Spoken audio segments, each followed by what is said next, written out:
things. Howdy doody, what do you do? Good morning. Welcome to Soup and Meatballs. Max here. Tim over there. Tim, how are we, man? Who is this? What's going on? I just woke up. You did? Yeah. When did you wake up? Seriously?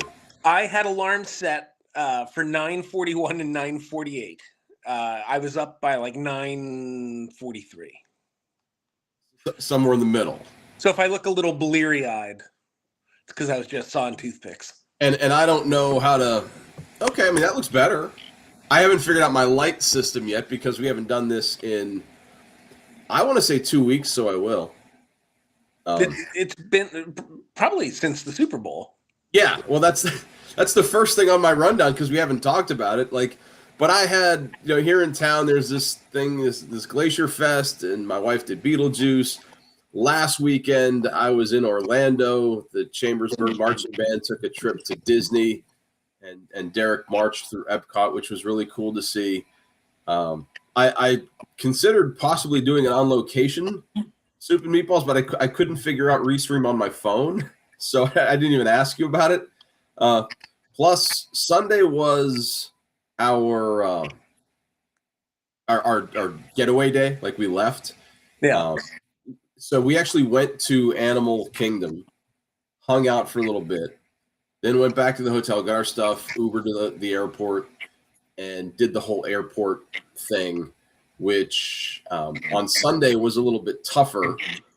Orlando is a lot stricter than Dulles in terms of going through TSA. Like I had to take my shirt off. I had a T-shirt on underneath. I had to. It was a lot more rigmarole. I've never flown out of there, and that's now I don't want to. I never will. I did twice because we did Disney twice. I don't foresee us doing it again. We'll see. I mean, Maria's in second grade. If she's in band, they'll do the trip. That's just a lot. It really is. So we'll get there. Today's a big day in American history, though. I'm sure you know some of this. Today is the anniversary of the Miracle on Ice. Yes. And maybe we'll get another Miracle on Ice. Today is also George Washington's birthday. I didn't get him anything. Today in 1959, maybe the most American thing happened. NASCAR held its first Daytona 500, won by Lee Petty. And if I could go back in time, I still wouldn't care.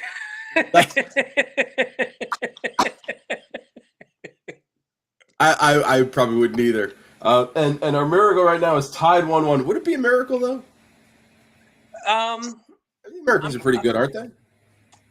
In the hockey, they're a reasonable rival of Canada. They're right up there among the world powers with Sweden and Slovakia. It's definitely not the way it was with the Soviet Union in 1980. But and a bunch of college kids, yeah. I can't remember the last time the U.S. won gold in hockey because they lost on the Crosby goal in Sochi. I remember that in 2014. I was just peeking over. The Canadian coach looks very angry. He looks like an angrier version of Alan Alda. I don't know that I've ever seen Alan Alda angry. You should watch The Blacklist. I've told you this. I'm sure I've seen him angry on MASH.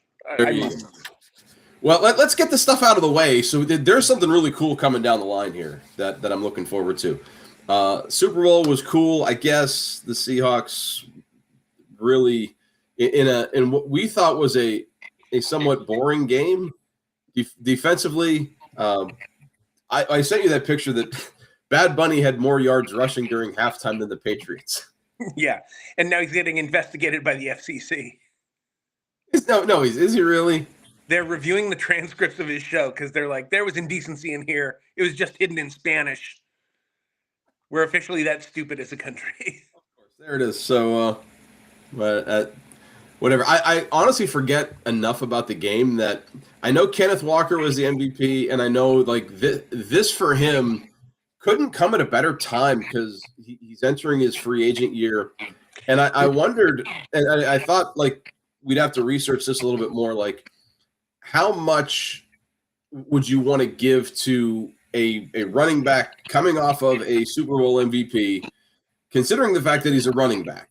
You know, if you put the tag on him, which I don't think Seattle franchises a lot of people. And they've said they won't.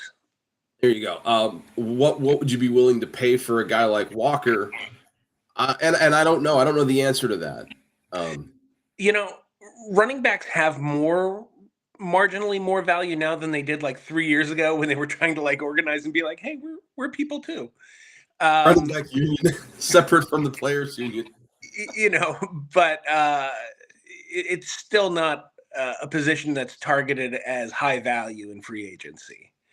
There are only a handful of guys.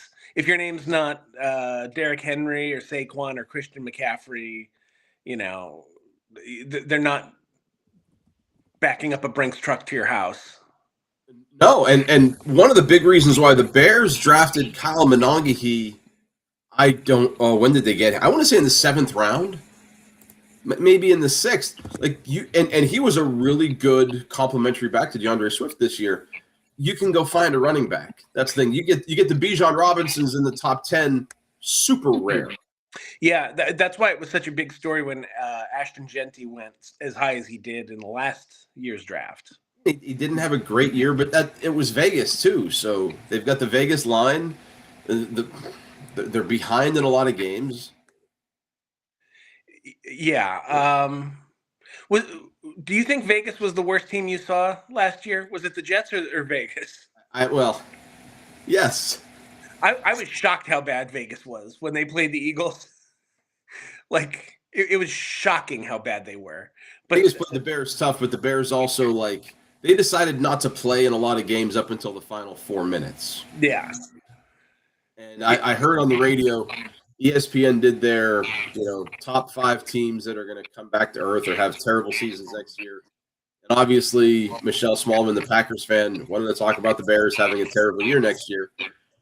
But it's hard to argue because they had 7 wins in the last minute or so. That's hard to duplicate. I've used the comparison a lot that they felt like last year's Commanders. And, you look at what happened to the Commanders, and obviously injuries played a big part in that, where they were trotting out, 3rd and 4th string quarterbacks toward the end of the year. Next year is going to, we're getting off on a tangent. We're talking about the Super Bowl, but next year is going to be interesting for the Bears. Yeah. I'm actually more comfortable talking about the Bears than I am the Super Bowl because it's been a while. I can't even tell you the commercials I liked. I ate Kentucky Fried Chicken at my in-laws' house. That's what I remember about the Super Bowl. I was hoping I'd see like an Avengers Doomsday trailer. So that was up there for my biggest disappointments from the Super Bowl. You didn't see an Avengers commercial. Yeah. The next thing, we'll get into this a little bit later. It's draft and training camp time. The other thing that happened, it would have been last week. I didn't get home in time to see it, but you were not a big fan of the NBA All-Star game.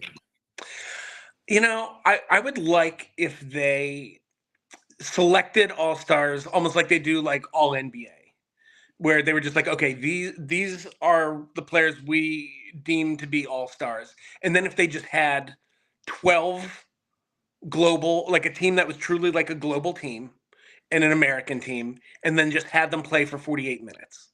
I don't need these mini tournaments. I don't need these gimmicks. Either give me East and West or give me US versus the world. Please and thank you. I don't think East and West has worked. It's been a long time. And it partially another thing the radio people were talking about, they named the eras. Like the Magic Bird era was the comeback era that that brought the NBA back, and in the 90s it was like the Michael, I forget what they called the Michael era, like the competition era, like things are really tight. They've dubbed the LeBron era the friendship era, where people want to get together on their big teams and there's not a lot of angst and just anger on the court. And I don't need a boxing match to break out, but there seems to be like very little pride in winning these things. Well, and let's remember that Magic and Isaiah Thomas were kissing each other before games, but They were, but then when the but then ball the went up gloves in the came air, they out. didn't like each other again. Yeah. Yeah, this era does feel a little too chummy. The most like the most you'll get is like some like catty tweeting at each other, like, but on the court, it does feel almost like a pickup game. Our players have become keyboard warriors, kind of like us. And look, I'm here for Kevin Durant being. There's no other word. He's a diva on Twitter. He tweets like a high schooler, but it's fun. Aside from that, now we have this, and I don't think it's a stretch. It's not a hot take over here to say Adam Silver is not very popular as a commissioner, but just this week he gets himself in the news about saying something about eliminating the draft in order to in an attempt to get rid of tanking. Right now, we've got a third of the league almost openly saying, we're good, we're done. We win, but we don't think we're going to, so we're going to sit guys. We're going to load manage the crap out of people, and fines haven't worked. The owners are just like, oh, here, whatever, here's a nickel for you. And Adam Silver dropped this bomb that, yeah, we're considering getting rid of the draft.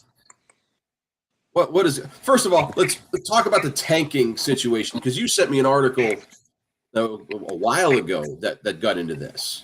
Yeah, I mean, you have teams, in Utah and Washington that are just like openly giving up on the season, and it's clear in like in-game situations where coaches are just like sitting players. It's clear in like you'd said, load management, where they're not starting certain players in the lineup, and it's a real problem where I would say there are at least 6 teams that are openly tanking in my mind. Because right now, I think you could say the Pacers are tanking until Halliburton gets back.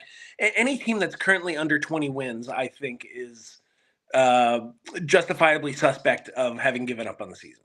So you got Dallas, Utah, Washington, New Orleans, Brooklyn, Indiana, and Sacramento sitting there with 12 wins.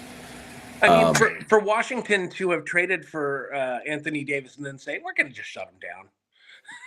Like, not even kick the tires and just be like, yeah, you rest. You're a tired boy. But, I mean, to be fair, if you trade for Anthony Davis, you almost have to expect within the first week he's going to get hurt anyway. Yeah. Well, it happened in Dallas.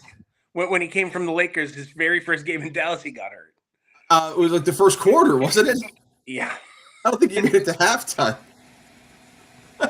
But so the alternative to the draft is just making everyone a free agent.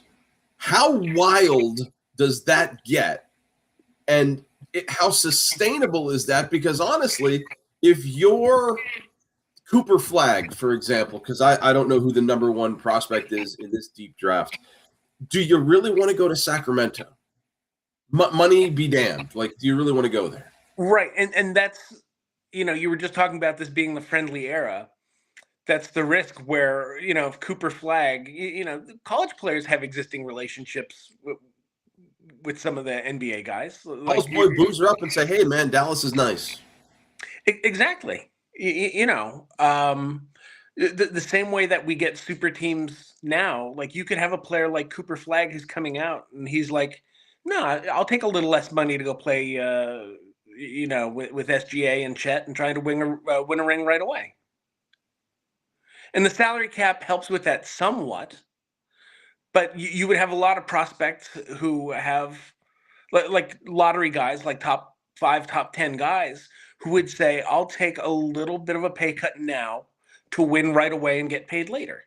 I'll get my rings now and the money later. Yeah, I don't know if I can't see that working. I think he was saying it in passing, but it was like one of those things now, like in this era when something is said, the media, hey, look at this headline, we're going to make Ginelli click on it. And I don't know, when you have a group of teams just openly saying, we're done, for me, the tankiest of the tank jobs was the process in Philadelphia. They gave it a name, right? And it didn't work. Like if you look at what happened there, they got a massive draft picks. They didn't get further than the conference semis, did they? It didn't work only because they drafted poorly, because they drafted Ben Simmons and Markelle Fultz. But if they drafted Tatum and Brown, say, who were available in 16 and 17, that process has a very different end result. That's just why, like, when I started thinking of, which teams tanked the most, because I'm just as guilty as, last year when we started talking about where the Bears will draft. Can you get the 4th pick or do you have to settle for the 9th pick? And that's a big deal. But when you see owners and like you said, coaches sitting people in key moments or just shutting them down straight up, your league has a problem, and I don't know how to fix it. Getting into the draft doesn't do it for me, though. Well, so one of the ideas that was floated was that you're locked in your lottery, or like the lottery's locked in at the All-Star break. All that does is incentivize teams to say, all right, well, we'll shut it down earlier. We'll be less competitive. I think Charles Barkley had a good idea where he said, if you've picked in the top 5 in 2025, you are now ineligible for a top 5 pick in 2026. So you don't get a situation, like the Spurs got Wembanyama and then they got a number 2 pick. They almost got Cooper Flagg, in this past draft. That's not a bad idea. And going back to what you were saying about the idea that's been floated about eliminating the draft, I saw someone make the point that before Major League Baseball had a draft, Major League Baseball didn't implement the draft until 1965. Look at how little parity there was. Look at how dominant the Yankees were. I see no problem with that. Well, yeah. But I think that's the fear, is that teams will be able to stockpile talent. Yeah. So what I saw here, and because I had seen something similar to what Barkley was talking about, no top 4 2 years in a row, limiting the pick protections in trades as well, because that, I don't know if we see more picks traded outside of the football. They trade a lot of draft picks too, but there's a lot of movement where, like, you look at what kind of picks Oklahoma City has from trades, limiting the protections of that as well. I don't know if that helps tanking, but it's something they could look into. And the problem is that they've already got guidelines in place to prevent tanking, and it hasn't worked. Like, you wonder how extreme they're going to have to get to really, crack down on some of these franchises who just don't care to be competitive, because it's truly worse in basketball than it is in any other sport. Because if you draft the right guy, they can turn your franchise around quicker than in any other sport. One player makes the biggest difference, outside of the starting pitcher that particular day. I agree. And it by sitting that one player, it changes absolutely everything. So I don't know. And NBA wise, I can't tell if the Thunder. I hear cheering. What's going on over here? Oh, it's still 1-1. I don't know if the Thunder really cared that we were off 6-4 in their last 10. They have more losses now than the Kings have wins. Yeah, I mean, when you look at it, the Kings, the Pacers, the Wizards, like, they're all hovering around like 15, 16, 17 wins. Like, can you imagine being a fan of those franchises? No.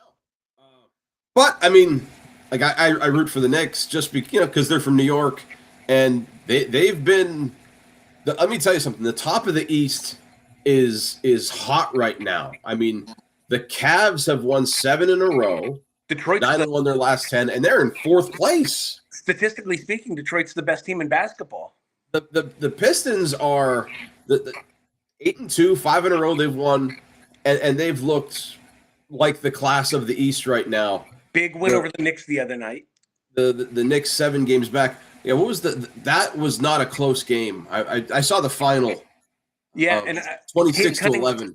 Cade Cunningham put up 40 with like 13 assists and just looked every bit. No one talks about him as an MVP candidate, and they need to, because he is far and away the best player on the best team in the league, and he is having a special season that no one is talking about. Well, start talking about him. Let's. I mean, he drives everything that's happening with the Pistons. Offensively, they have one of the best defenses in the league. They're just. I picked the Knicks to win the East in the preseason because I thought, even though the Pistons were good last year, I thought they were still maybe a year away. And I feel like Detroit will not only win the East, but I think they can compete with anyone in the West because of the way they play defense. Okay, well, there you go. Right now, Cade Cunningham is 13th in points scored. If we click the little button here to assists, he's number 2. This is wild to me. Assists per game. You know who the NBA leader is right now? Jokic, I believe. Nikola Jokic, the center from Denver. Yeah, he's still averaging a triple-double. Let's see. Yes, he absolutely is. Amazing. He's averaging like 28, 12, and like 11. Is it 28.6, 12, and 10.5? But we'll round up for you. It's amazing. Early Mr. Smarty Pants, or you were on ESPN.com before the show started. We've established what I was doing before the show started. I was actually, believe it or not, this is the most hockey I've watched in, probably since the Red Wings Penguins final that I was watching at my wife's grandfather's house with my brother-in-law. Like 08, 09, somewhere in there? That was. And another thing I actually watched a little bit of when I was able to last night. We'll stick with basketball right now. It was a big day in college last night. AP 1 versus 3, 2 versus 4. You had a 6 versus a 23. And UConn Villanova, which is sometimes transcends the rankings, but I was able to watch the last 8 minutes of the big one in DC, Michigan and Duke. And when I had tuned in, I think Duke had a 5-point lead or something like that coming off a timeout. And when they came back from break, I was scrolling through Facebook as well. And Chris Howard, the former Michigan running back, had said these refs are letting a lot go. Yeah. And then there was one I texted you like what an amazing sequence this was. I don't know if you had fallen asleep or you just put your phone on buzz or whatever. I totally fell asleep. I missed the BYU. What was it, Iowa State BYU? The 6:23 game, yeah. Yeah. But Michigan had a missed dunk that turned into a wide open 3 that was missed. That there was a fight for the ball, a scrum it was a wild thing where it looked like Michigan Duke football, and no whistles were blown. So I thought, yeah, Howard's been watching this game. He knows like the referees let a lot go until like the last 4 minutes. Then the whistle started coming out. It felt like in the 8 minutes that I watched, it was like 2 different games. Which when you're playing, you give me consistent. I don't care if you're ticky tack or you're letting people fight each other. Just be consistent for the full game, and it didn't feel like they were. Did you see Michigan Purdue a couple earlier in the week? The 1-7. A little blip of it during bedtime, I think. They really let Michigan and Purdue play, which typically favors Michigan just with the way they play defense. If you're going to let them get a little handsy, that definitely favors the defensive team. Well, I'll tell you what. Duke played a really good defense, especially Michigan on the perimeter. Michigan only shot 24%. Duke is fantastic defensively. They feel like one of those vintage Krzyzewski teams. And Michigan, like you had said, when they're not shooting the ball well, they're susceptible, and they were. I didn't think they had a lead at all yesterday, but it's a game. When they don't shoot well, they have to rely on their defense to try to create points. They have to start to turn it into a track meet, and they just weren't able to do that because Duke's a little too poised. This was a Final Four level game. This wasn't like you were playing Purdue. It's a Final Four level day. I hope this convinces other major programs to schedule late season out of conference games to give us more of this. Somebody had mentioned somewhere online. Is this the most important game Michigan's? How did they word it? Like, is this the most important game Michigan's played outside of the tournament this late in the year? And I mean, ending the season with Michigan State, that's always a big in-state game. But as far as a non-conference game, you don't see a lot of that. You're right. Important can mean a lot of things because, it was a late February game where Juwan Howard slapped the Wisconsin coach. And that ended up being important because it cost Juwan his job. Well, okay. But if we're talking about what happens on the court. Between the whistles. This feels as important as any regular season game Michigan's had since the Fab Five played regular season game against the Leitner Duke teams. Yeah, so that put Michigan on the map. I think that was like the Michigan's Fab Five coming out, because they did the whole like pregame interview with them, and you got a chance to see them personally. Back in the '90s, like social media wasn't a thing. Soup and Meatballs wasn't a thing. Like, you didn't hear a lot of personal stuff about these kids. That put them out there for people. That was a big deal. The other game I think of is when the Fab Five were sophomores and they played North Carolina in the Maui Invitational early season, which ended up being a title game preview, which, unfortunately Carolina won both of them, I believe. No, Michigan won in Maui. Oh, that's right. Michigan did win in Maui because they made a big deal. I only remember that because this was back in the day. I used to have a VHS tape in the VCR on Ready. I remember. And if I was watching SportsCenter and I knew a team that I liked was going to win, I would record the SportsCenter highlights. I remember. Great. Yeah, and it was like a Weber putback at the buzzer. So I hear more cheering. No, they're just skating. Why are we cheering? There's a delayed penalty. I don't know who the penalty's on, but someone's going to go on the power play, I think. 3 minutes left. Oh, we're down to the nittiest of gritty. How does Olympic overtime? Is it overtime? They don't go to penalty shots, do they? They play 3-on-3, so a lot of open ice. Let them play forever until somebody scores. I don't know if they go to shootout though. I hope not. It's going to be a high stick. Canada's going to get the power play. While Canada's that, I'm going to talk college basketball really quick, because you know what we forgot to do over the course of the college basketball season. We haven't looked at our alma maters. So I've been following the BU men and women. I've gone up to a couple games. I'm a terrible person. IUP's men's team is 20-4. They're second in the PSAC, just behind Gannon on a 7-game winning streak. They've got Gannon at home next week for senior night. And the NCAA just released what they call their D2 regional rankings. And I can't tell you where Indiana falls because they released these like a high school teacher does a seating chart alphabetically. I don't understand why, but they're on the list. They made the top 10, I guess. Yeah, I can tell you, BU, you'll like hearing this. Both the men and the women have former Hazleton players. Let's see. Their names escape me. Joey Marshall, who's a 6'4" guard. That's correct. And number 23. Sophia Schultz, a 5'10" guard. And I saw BU lose late against Kutztown last Saturday. And you said it's Sophia Schultz? Yeah.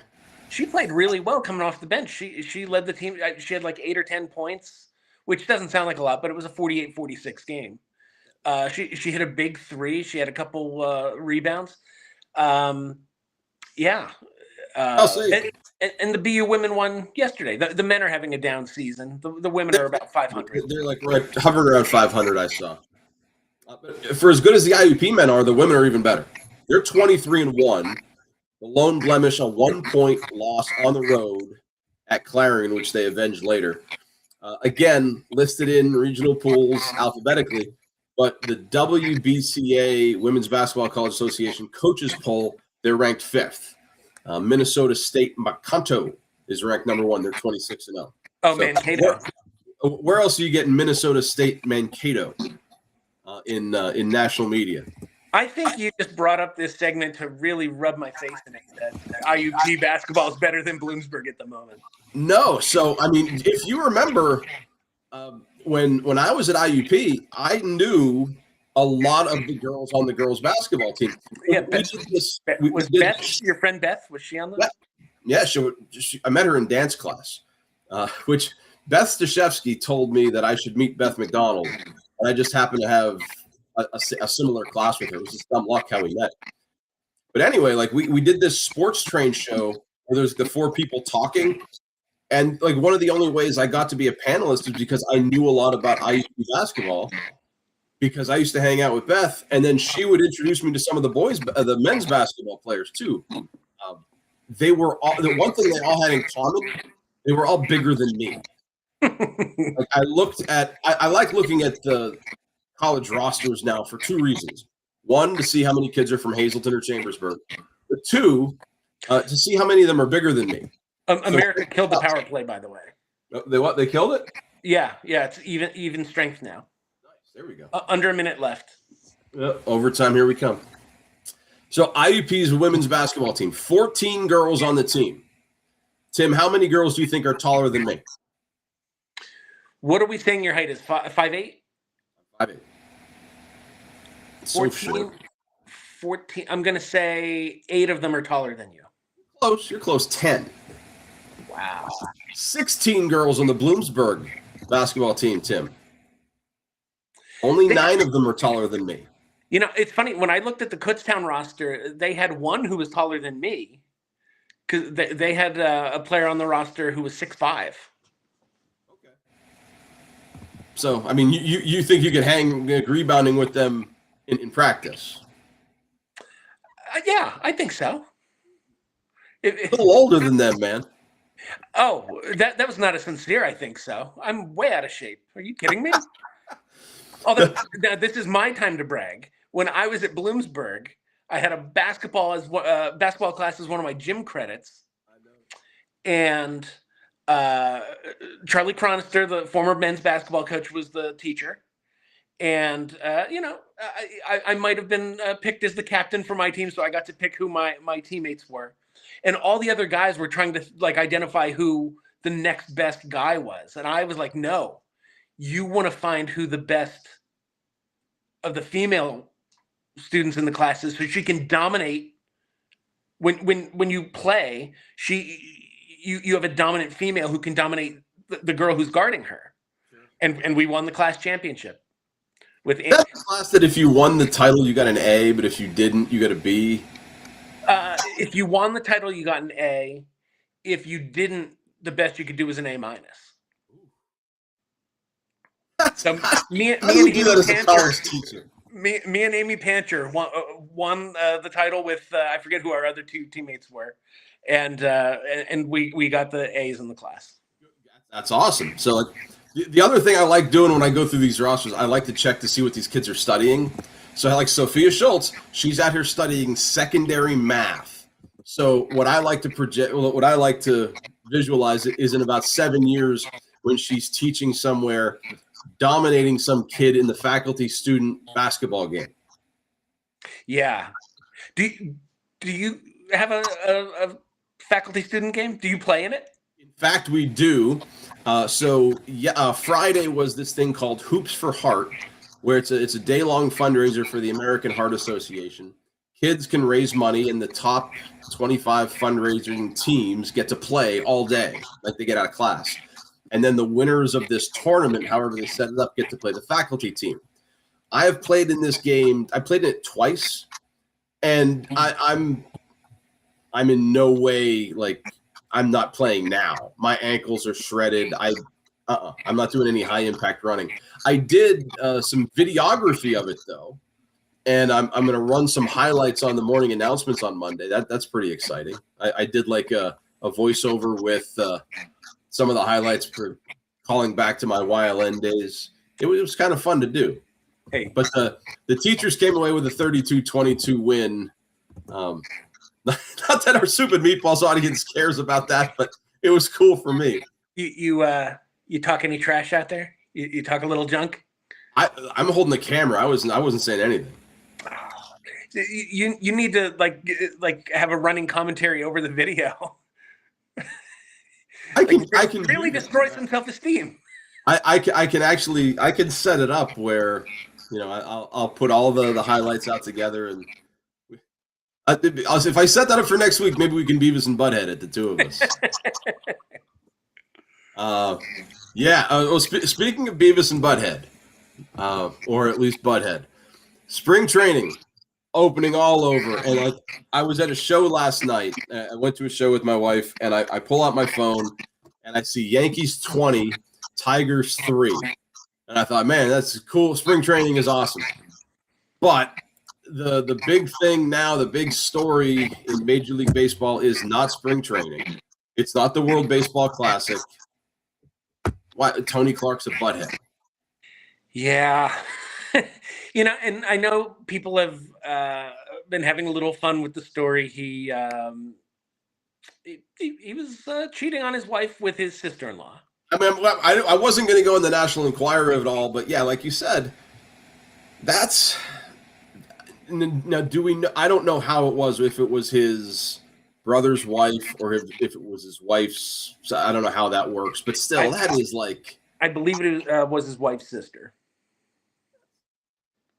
That's bad on both counts, like on both ends of the. Well, it takes two to cheat, but like that's not cool. And for the purposes of the sports conversation, yeah, what let's stay there. Really cost him his job is that he installed her in a like an official role with the players union. Was that back in 23? I think I saw. Yeah, it's been there for like how long has this been going on? And how will this impact? And importantly, how will this impact negotiations of the new CBA? I mean, I think it's pretty common knowledge we're heading to a lockout on December 1. I don't think that's like another hot take. I think we're looking at that. And it feels like it's going to be a lengthy work stoppage. Oh my gosh! Like here's my problem. If you look at the hierarchy of American sports, you have the NFL. It's like Brad Pitt and Moneyball. You got the NFL, you got 50 yards of crap, and then you got everybody else. And like I would say the NBA and Major League Baseball have kind of like volleyed back and forth about, you know, who would be number two. With all the problems the NBA is having with tanking and that's it, the all-star situations. Major League Baseball has a really good product right now. They really do. I mean, the Blue Jays were this close to winning a World Series over the super team. And yeah, the super team got Edwin Diaz and Kyle Tucker, and like they're going to win 117 games next year and all. But there's still parity for the upper half. The Pirates and the Brewers, and the Pirates and the Rays and the low mid-market teams, the low market teams, Oakland's, they're never going to compete financially. But Major League Baseball has something good going on. And then if they lose games next year, oh my God, they're in trouble. I mean, you look at the momentum that it cost Major League Baseball to lose the back half of the 94 season in the playoffs and the World Series. That was a strike in season. That was really bad because you looked at things like, you know, the Expos were doing really well. Tony Gwynn was chasing 400. You had guys chasing Maris.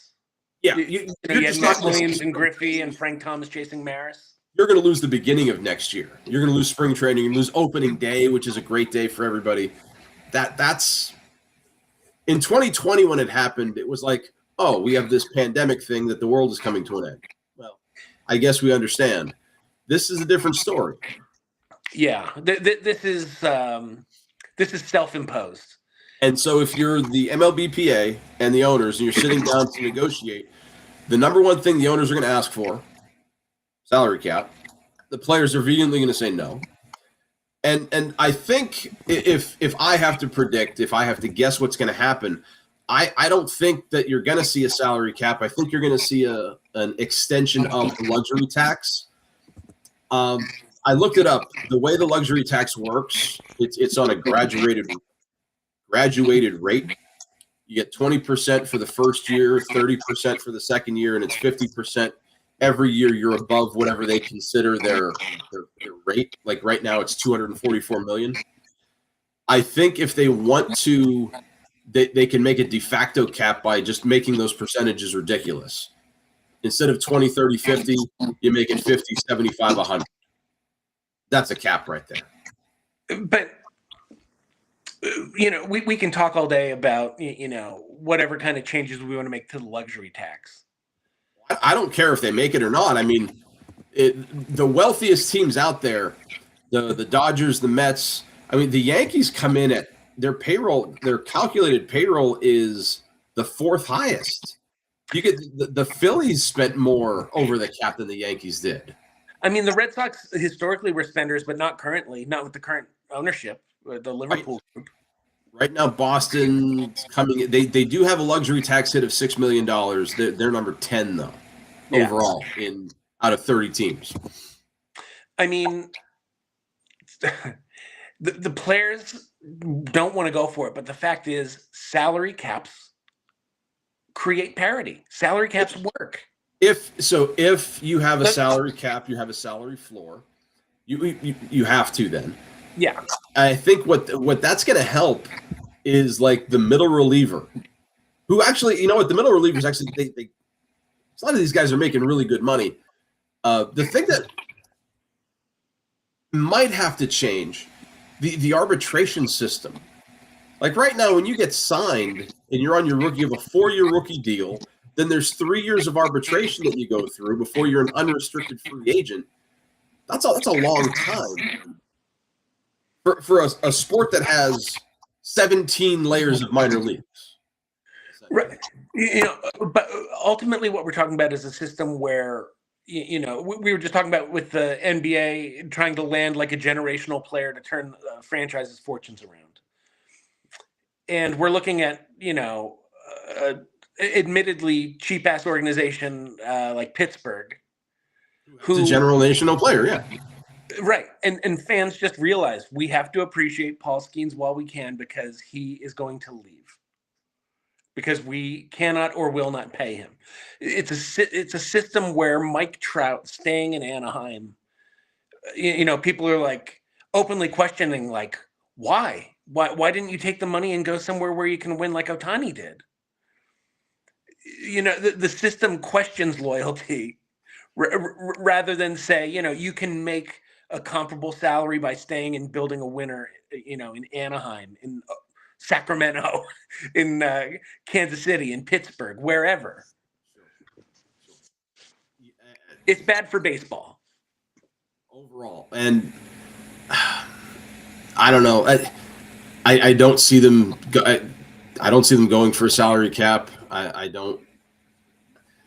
Even to the detriment of the sport, where if you lose games, you lose fans. That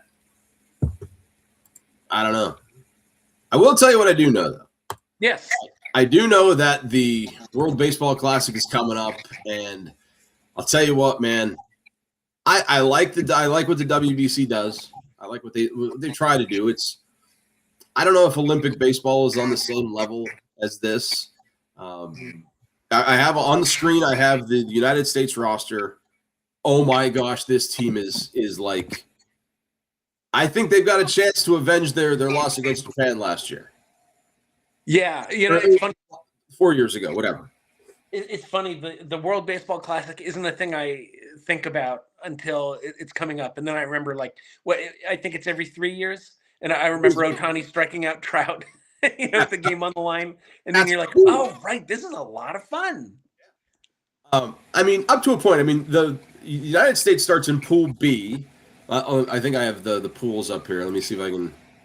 Yeah, here we go. We're in Pool B, along with Mexico, Italy, Great Britain, and Brazil. They should be pushovers. Look at Pool A. Pool A is tough, man. Puerto Rico, Cuba, Panama, Colombia. Yeah, I mean, when you talk about world baseball power, you're talking about, all the Latin American countries. You're talking about Japan, And in Pool C, I think Japan pulls away. It was pretty clear. The Pool D has Venezuela and Dominican Republic. which are both historically stacked. Yeah. When do they start here? March. I wrote it down. March 5th. If I go back to the U.S. roster here, how's this for a lineup? You got Bobby Witt Jr. leading off. Me coughing. Aaron Judge at the 2-hole, backed up by Kyle Schwarber. Cal Raleigh, the big dumper, at 4. Alex Bregman in the 5-hole. Bryce Harper, Corbin Carroll, Byron Buxton, Gunnar Henderson. And that's with Paul Skeens on the mound. It's That's going to be a fun team to watch, I think. The United States definitely has, in terms of star power, no one can match the U.S.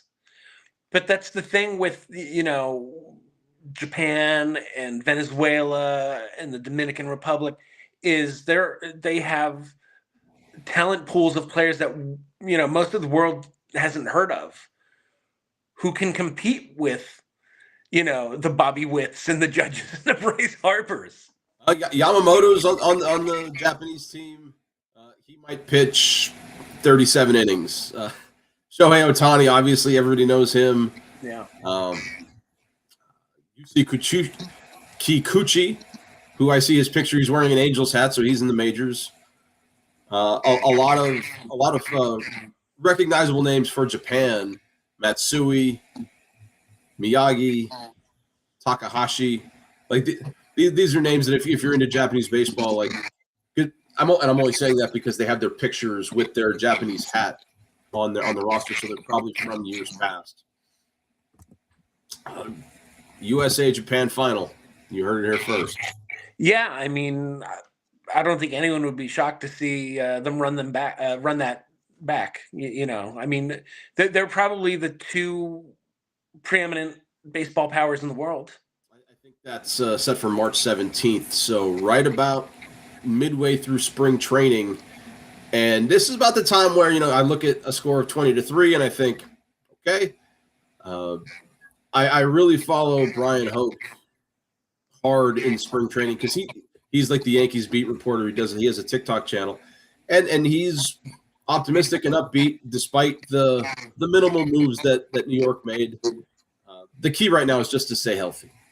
And I don't know about Boston, but with New York, it always seems like out of spring training, there's a guy that's not feeling good.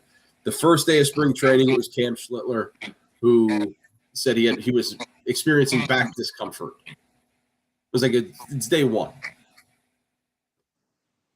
What are we doing? Yeah, I didn't get a chance to see because I saw MLB Network was they were showing all spring training games yesterday for free, but I didn't tune. I think Boston had Minnesota. I was in Downingtown watching Once Upon a Mattress. I missed everything baseball wise, except for, like I said, I turned on my phone just to hey, and I saw 20-3. Aaron Judge hit 2 home runs. Spencer Jones hit a shot that I might have left the park. And I love Yankee fans on Facebook. They're like, Spencer Jones needs to be a starter now because he hit a spring training home run. I'm telling you, when Spencer Jones hits the majors, he's going to strike out 220 times. I'm serious. He will. He'll be Aaron Judge his rookie year. Whether he matures into Aaron Judge now. I think what everyone really wants to know is how is Once Upon a Mattress. I know you sent me the set. So it was kind of weird watching it. They did a good job. They really did. Jen's sister was the wizard, and she was delightfully evil. The queen did her job. I didn't like the queen at all. I wanted to kick her. I'm like, dude, just let the guy get married. Let everybody else get married. That's what they want. But no, she was mean. So she played the heel role well. To me, I think the King was the best. The guy who doesn't say a word, but his body language is just really good. Yeah. What got me, Catherine O'Hara just passed away, and the Queen spoke like her. She called the prince, whose name is Dauntless, Dauntless. It was very Moira Rose to me. Yeah. And I'm like, that made me hate her even more. Like, just shut up, Queen, you suck.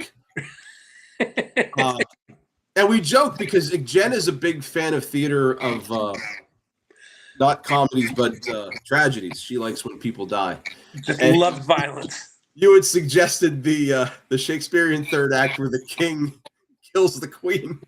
Like, yeah, that would have been that would have played. No, but the other thing that was really good about their show, their set, obviously, like you saw it, but like the middle part pulled out, it was the bed, and the girl who played Winifred was, I mean, she wasn't Meredith, but she did like non-verbal communication really well. When she was trying to sleep, she was doing all these weird things. It's a fun, goofy show, and if you go into it knowing it's a fun, goofy show, it's fine.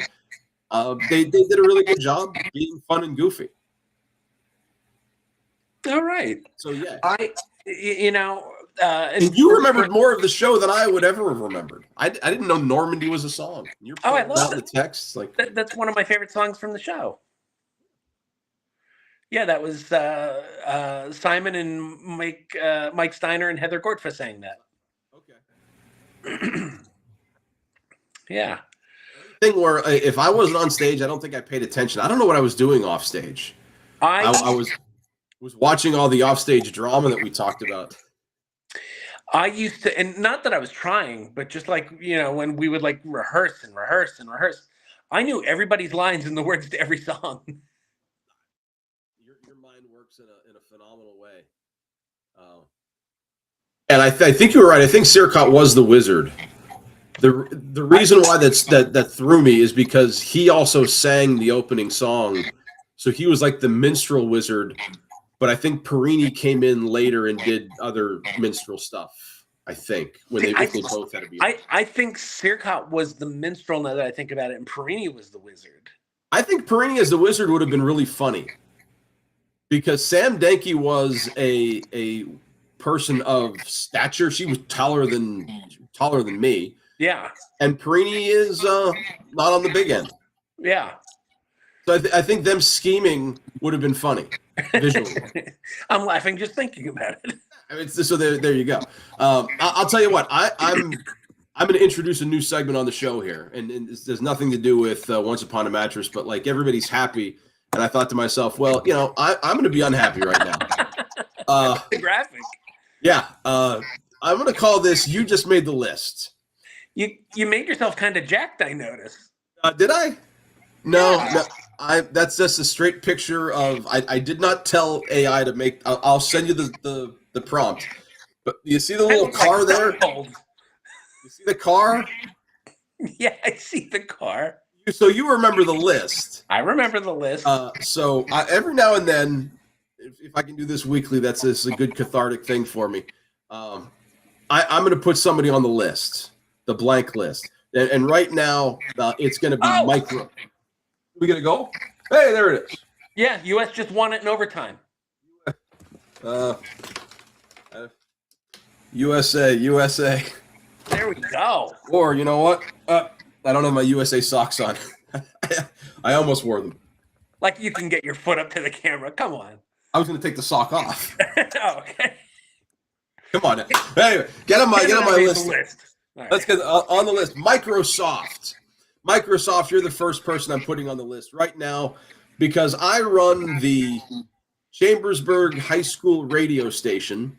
And as part of what I do, I take music from CDs and I digitize them so I can put them on the radio.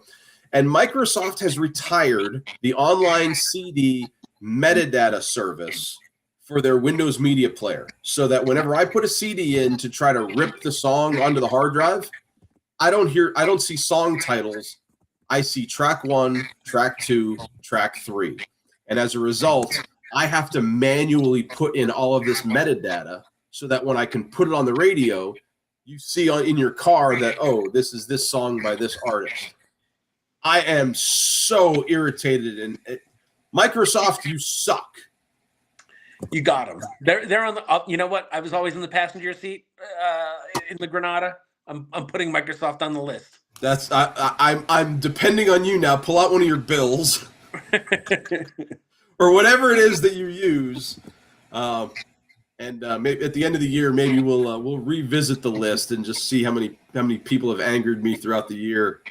But yeah, there it is. All right, quick hitter time. Are you ready? I am ready. There's a ton of them today because I threw some high school stuff in here. Okay. High school district playoffs underway. Hazelton area Lady Cougars just won the Wyoming Valley Conference, and they are now in the District 2 final against the 2-seeded team from Scranton. I remember when I was covering Gavio's team, it was always Hazelton Scranton. That game Friday at Mohegan Sun Arena, Lady Cougars have already punched their ticket to a state title, but a district title would be nice. What do you think? Who's winning this one? I don't know much about either team, to be honest. Joe Gavio's the coach, so go Cougars, obviously. There we go. That's all I need from you. Oh, Speaking of Cougars, the Cougar boys are the 4 seed in their district. They've got to face the top seeded team out of Wilkes-Barre tomorrow. The District 2 4-some region also sends 2 teams to state, so whoever loses here, season's over. 4 seed versus the 1. Hazelton has a chance, right? Go Cougars. Go Cougars. There we go. District 3 for Chambersburg. 8 teams make the state playoffs. And my Trojans were the 7 seed coming in. And they were playing the 2 seed on Friday. They had a 10-point lead. But then a kid got hurt, and then they got all kinds of foul trouble, and they dropped a tough game to Central York. They head to the consolation bracket now tomorrow to face Wilson. The best they can get right now is a 5th seed, which would get them the runner-up in District 1. If they finish 6th, they get the top seed in District 1. Go Trojans, I guess. But yeah, but with an asterisk. There we go. Speaking of asterisks here, Pardon the Interruption has their Happy Trails segment, and a melancholy Happy Trails to Bill Mazeroski, the Hall of Famer famously known for his 1960 Game 7 home run, passed away 89 years old. That's a bummer. It is. I know, all in good fun, you have a grudge from a game that happened, 18 years before you were born. No, this actually leads me. I just had a vision here. I'm looking over there, and I picture my mom over there, and God bless her, rest in peace. It's 2001. It's Game 7. Mariano Rivera is holding the ball. He's just given up a double, I think, to Tony Womack. And my mother said the words Bill Mazeroski. I don't know why. I don't know how she knew this person's name, but like my dad and I looked at each other like, what the blank just happened? Like, who's going to throw something at her? Good on her though for he is a Hall of Famer, but and one of the most famous home runs in World Series history. But good on her. Good on her, sure. All right, number 5. Here we go. Ohio State fans online. So get this straight. Ohio State fans online are claiming that Indiana used an ineligible player last season and that their title should be vacated. This isn't being reported in the actual media because the player in question, Lewis Moore, won his lawsuit against the NCAA. Do you have anything to say to our scarlet conspiracists? Cry harder. Cry harder. Maybe you can get whoever that chucklehead in Congress who wanted to legislate against Michigan storming the field or whatever. That was the Ohio State legislator. Yeah, I'd have to look him up. Yeah, maybe he can get on it. Sounds like a good job for him. Yeah. All right, here we go. Number 6. It's mock draft season now, like we said, in the NFL, and I just saw a mock draft where the Raiders trade the number 1 overall pick to the Cardinals. The Cardinals will send pick number 3 and a 4th rounder, along with Kyler Murray to Vegas. Now that was clumsy enough, but one of the comments that was there got me thinking. John D is the guy, says the only quarterback that should be traded for the number 1 pick is Joe Burrow. Is there any other quarterback you would trade the number 1 overall pick for?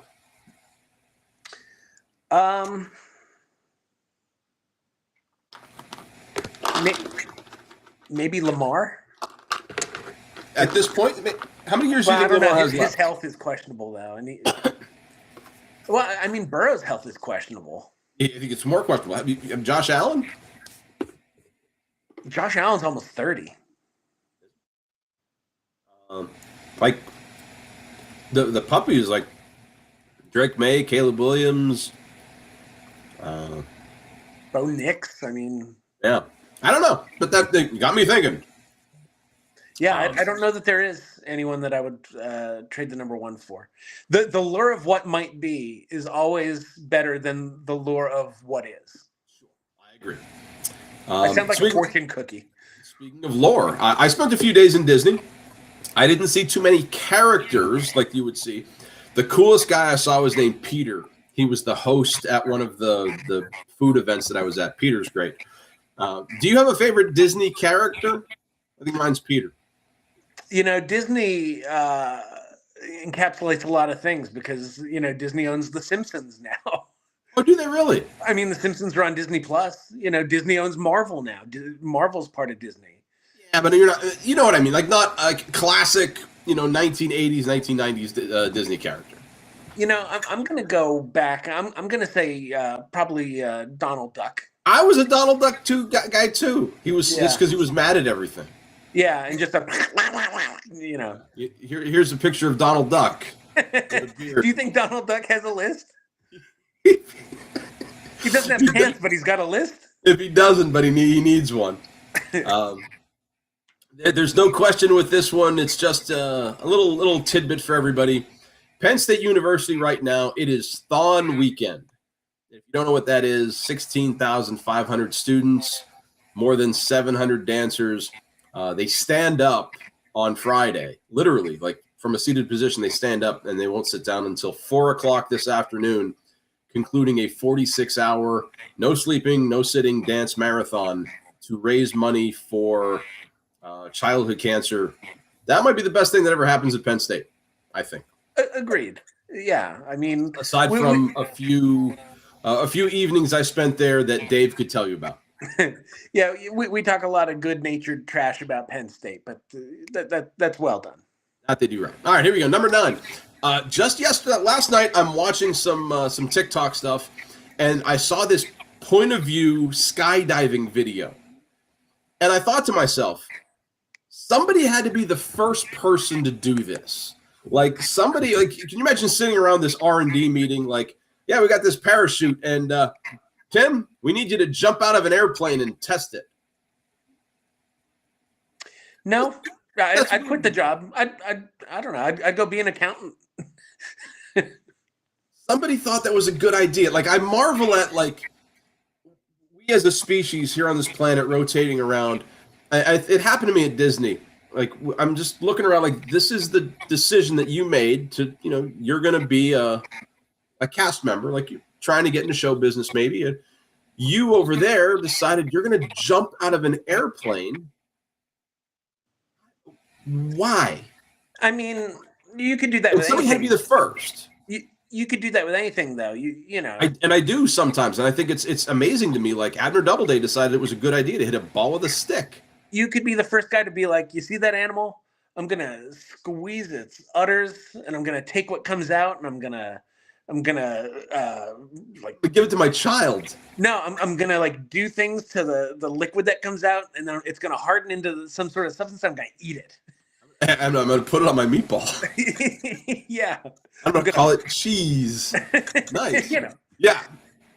These are the thoughts that kept me out of the really good schools.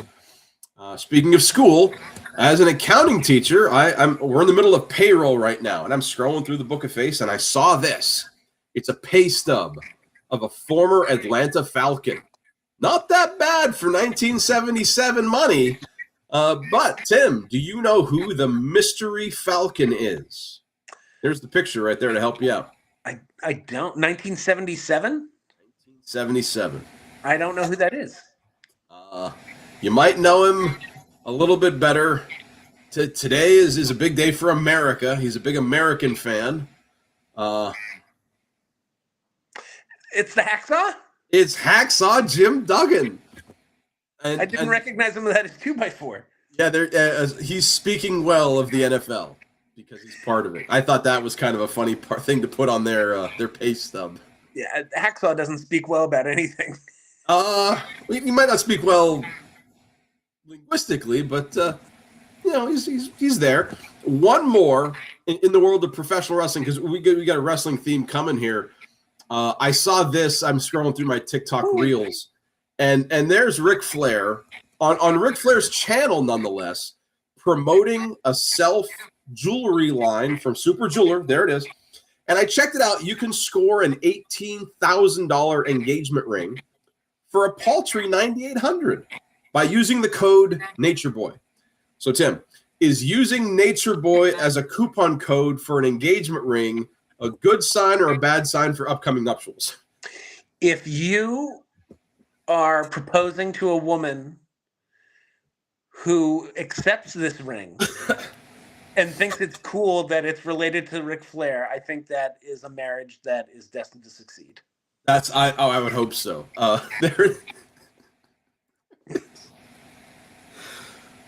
That was just today too. That I saw that. I'm scrolling around. It's like 9:15, and I'm like, what is going on here with Ric Flair's? He has like this jewelry, and I'm like, you know what? I want to see what that necklace costs. That you can't get the necklace anymore, but you can get that massive. How many cats? Like 4.9 carats or something like that. How didn't DiBiase get in on that racket? DiBiase, as a born-again Christian, has kind of bemoaned the $1 Million Man gimmick. He'll pull it out like at conventions and stuff, but he's a changed man, as they would say too. It's just a character, though. Why does he? Like he was playing an evil guy. Yeah, I mean, he was no different than the guy playing Hans Gruber. Yeah, playing a character. R.I.P. Alan Rickman. Indeed. All right, here we go. Draft time, and this is like we had some wrestling leading into this. I saw this, and we talked about this, or I sent you a video. This was a great idea. Oh no, we talked about it on the show like 3 weeks ago. Lead us in because I'm gonna get the prompt ready. So, as we talked about, I believe on the last show, to liven up NBA All-Star Weekend, we're going to steal an idea from someone who sent it into, I believe, Bill Simmons, that you would do a one-on-one basketball tournament, Royal Rumble style, with 30 random people from the NBA, WNBA, the college game, celebrities, and they would come out Royal Rumble style, one by one. So as you win, you keep playing the next person, and the next person, and the next person. Right now, oh my gosh, my chat friend is not happy. Okay, here we go. So what I told you we would do is we would kind of draft people who we would want to see in the Royal Rumble, but we're going to bring them out Royal Rumble style. And in order for me to do that, I didn't get this ready, so talk amongst yourselves. I'll give you a topic. Dr. Pepper is neither a doctor nor a pepper. Discuss. So I will say this about Dr. Pepper. I think it is at the lower end of the soda food chain. Not a big Mr. Pibb fan then either. Here we go. Not a Pibb fan. I have... do you want me to share the numbers with you? Would that make it cooler? Sure. So let's get this kind of squared away. I'll tell you the prompt I stuck in the chat before I do this. I said, we're going to simulate a competitive one-on-one basketball event that will be run like the WWE Royal Rumble. We will start with 2 competitors.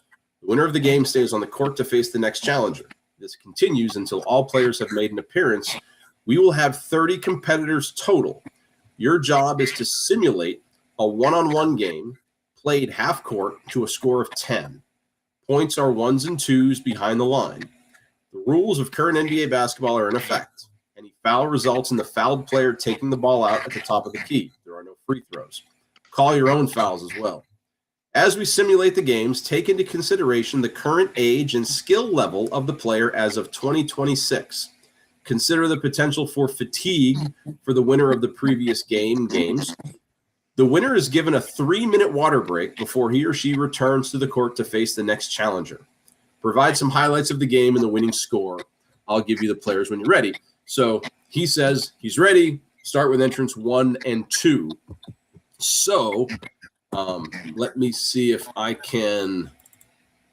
I just want to share the. I just want to share the wheel with you. I don't want to share my.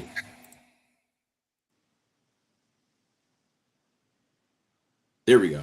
Okay. So you see the wheel, but right now you don't see my Excel chart, right? Correct. Excellent. So did you take the evens or the odds? That I didn't write down. I'll take the evens. Tim is even. And I have mine numbered. I just wrote them down as I thought of them. I also have them numbered. Okay, so you just go in that order. Okay. So the first two that are going to play, as we can get up to 30% off here. Let's get that out of here. So number 15 for me is, well, that's interesting. Number 1 is Dwight Howard. Okay. And then number 2, so we have to remove this. It would really suck if we get another odd number. No! Huh.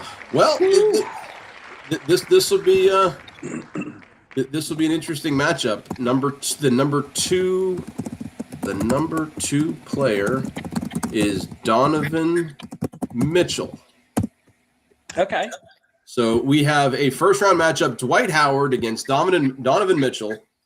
1s and 2s make it take it. It's going to go through its little thing here.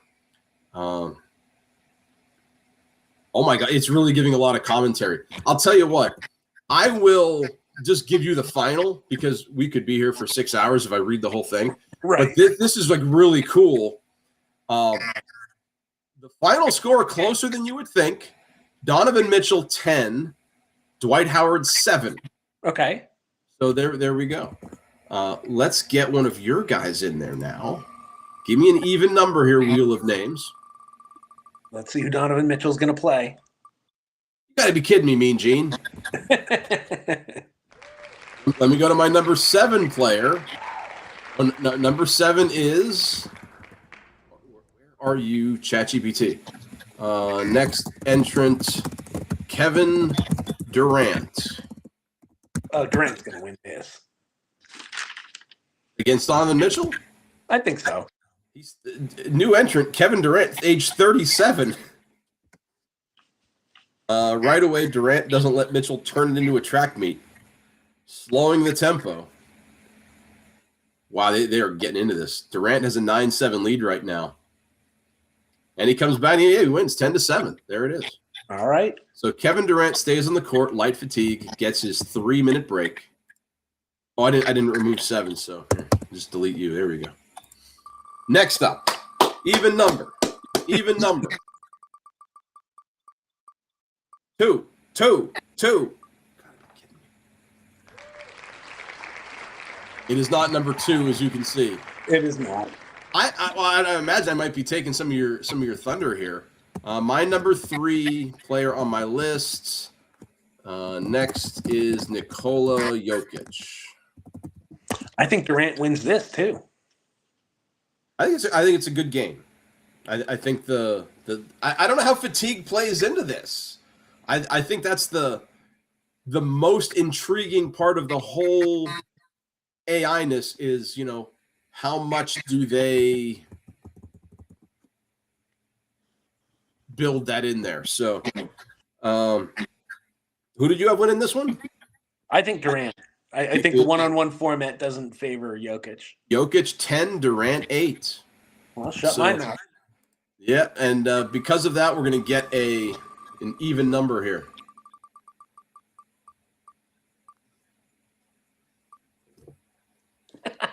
All right, well, now we're going to get weird. All right. Now we're going to get weird because I promise you this is my number 29. He's not beating Jokic, I'll tell you that. Next up is Bad Bunny. Okay. Jokic versus Bad Bunny. Athletic with his celebrity wrestling cardio, but he's not a trained basketball player. This is a steep uphill climb. 90 seconds in, it's 4-0.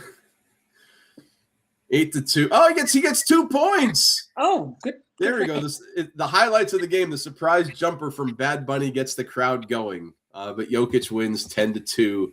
I'm sure we're shocked. That's fair. But see, this is the fun stuff. Can you imagine Bad Bunny's music hitting, and then he's coming out to see, Jokic, who's now 2-0.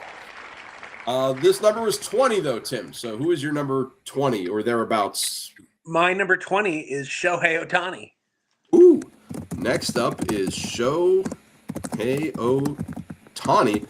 I think 2 back-to-back gimme games for Jokic. I mean, Ohtani is a professional athlete. He's 6'4". Strong, incredible coordination and conditioning. Expect athletic drives and hustle. This one feels different immediately. Wow, Ohtani takes a 1-0 lead.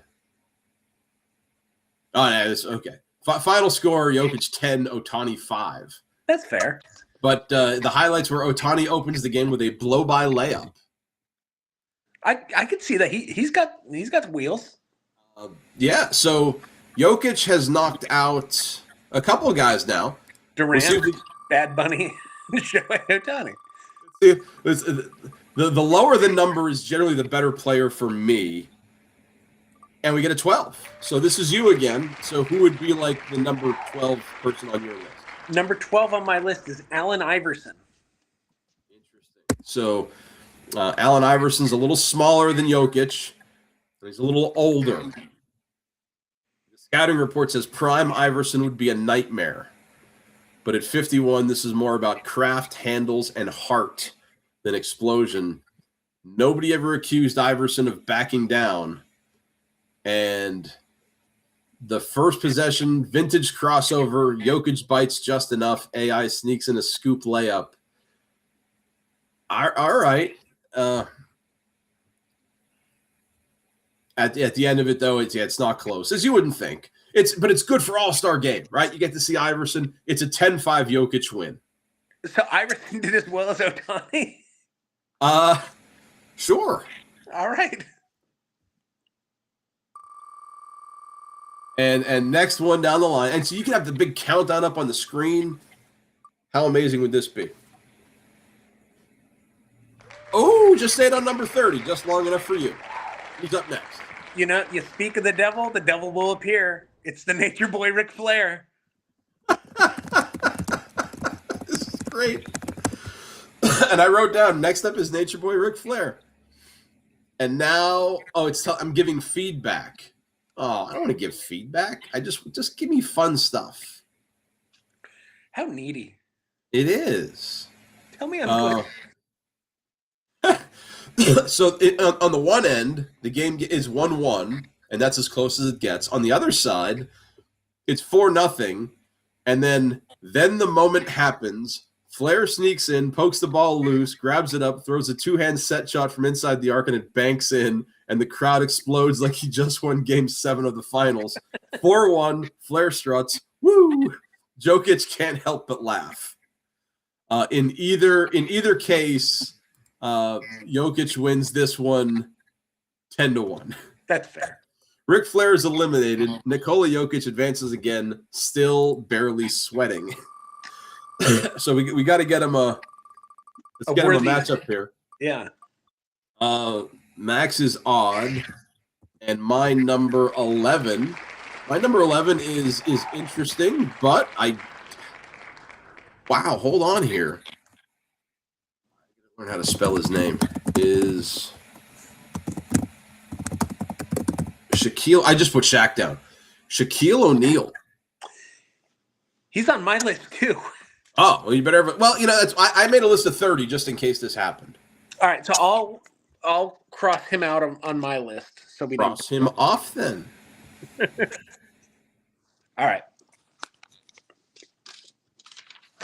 So then when we come to Shaq on mine, because he's an even number, I'll just go up one. Yeah, just go with that. Yeah, sure. So my final score here, Jokic 10, Shaq 6. I don't know about that. Even at this age. But, I mean, Jokic is tired, so I could see him getting back down. That's what I thought it might be closer. Here comes an odd number for me. And like, from 11 to 20, these are like older players. Next up is Chris Paul, who the recently retired Chris Paul. The universally disliked Chris Paul.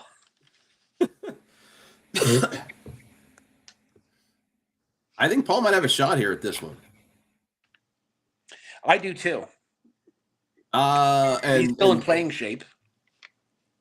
Late in the game, Jokic replies with his elbow fade, put back, gentle spin. Final score, Jokic 10, Paul 5. Wow. Jokic on a run. Seriously, he's killing everybody. Spinny. Come on, give me an even number. My odd 5. Is it 5? Okay. Yep. This, I bet he's going to be on your list. And so what now? This is number 11. I wonder if this guy can run the table. It's Victor Wembanyama.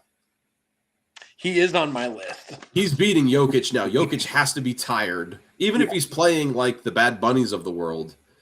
I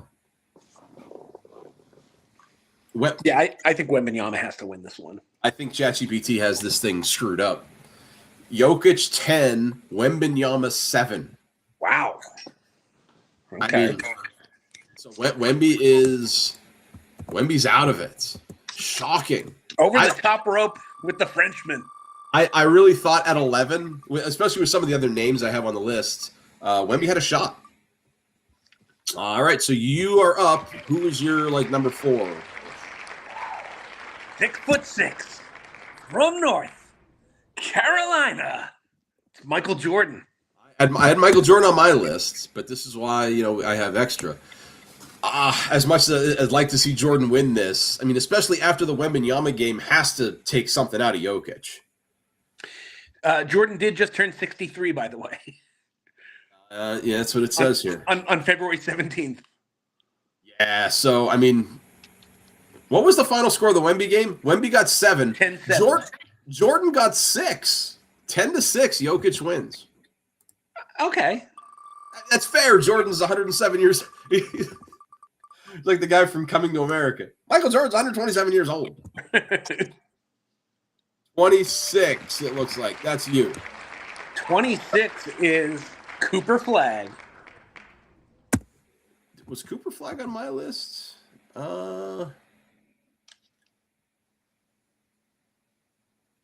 would have been with the current players. No, I didn't put Cooper Flagg on the list. Okay. So let's see what the 18-year-old can do. The 18-year-old doesn't do as well as Michael Jordan. 10-5. That's surprising. How many games has Jokic? He's got to have played like 9 games now. So far. I'm asking chat just so they know.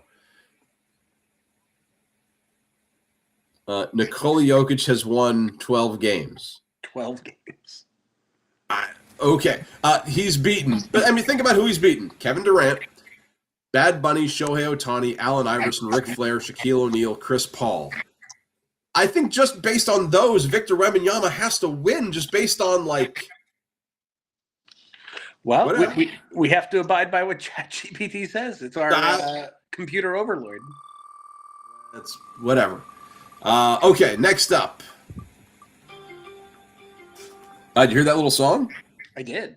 That means it's number 22, which is another one of your guys.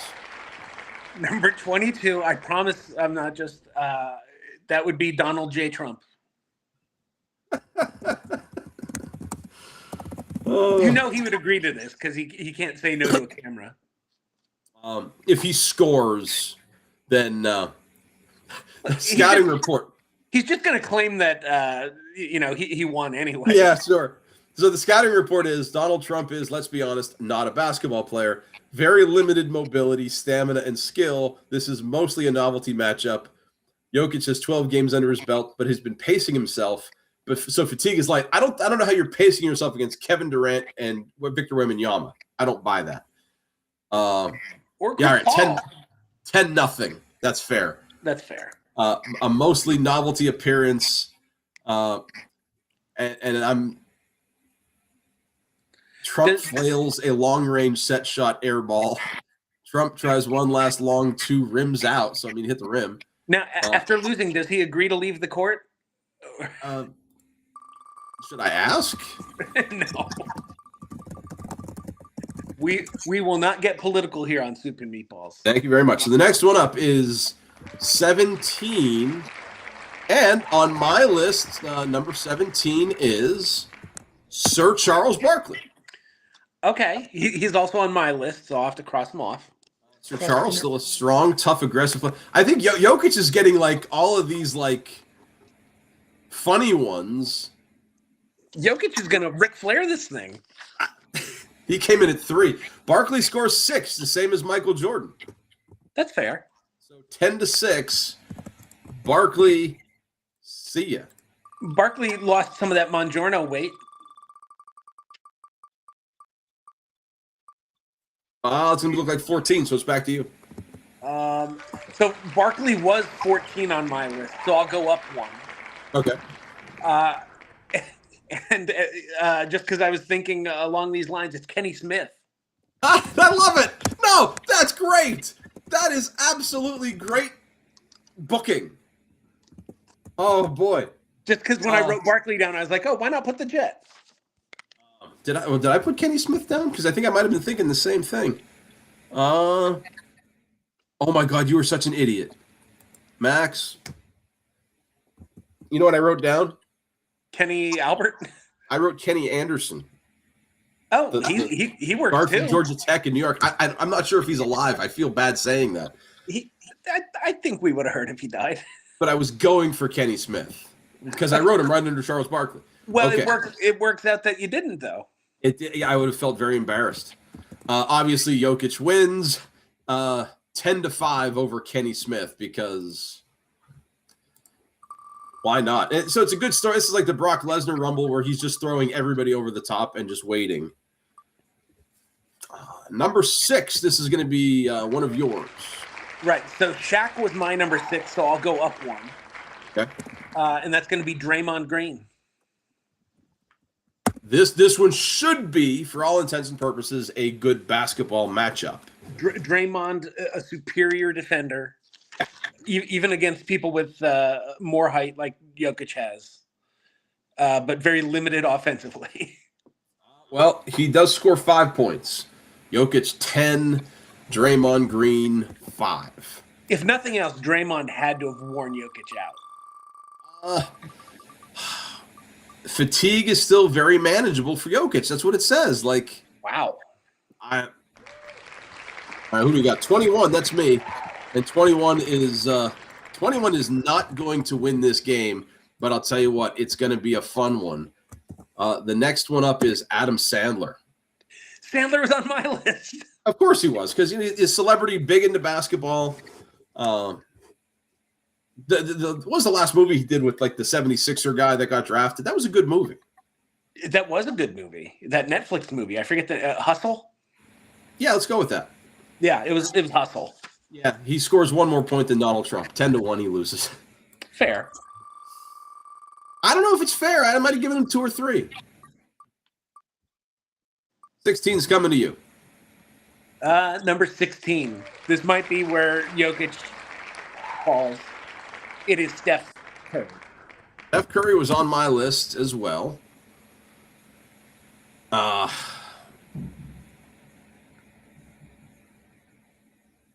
Jokic is a 1-0 lead. Now it's 6-6. Curry hits one more pull up to close the lead. Oh, it's 8-6 Joker, 8-7 Joker. Jokic. I wonder if it's scoring the game like I told it to. Jokic 10, Curry 7. Wow. Fatigue is slightly higher now, but still manageable. I would think fatigue would be off the charts because he has to chase Curry around. It should be off the charts. 13's coming to me, and that's in my outside of NBA rank. It is Carmelo Anthony. Okay. Carmelo's got to be like he was 18 in 2003. 42. Yeah. He has a 3-2 lead right now. And Carmelo Anthony does as well as Michael Jordan, loses 10-6. Wow. I mean, to be fair, on my list, the way I made 30. 1-10 was current NBA, 11-20 was retired NBA, 20-25 was celebrity, 26-30 were just like weird wild cards. So 23 for me is another celebrity. And again, this would be, if my whole 30 was the list, it would be interesting. I think the way we're doing it, we're getting more games like Nikola Jokic versus Snoop Dogg. Is that who your 23 is?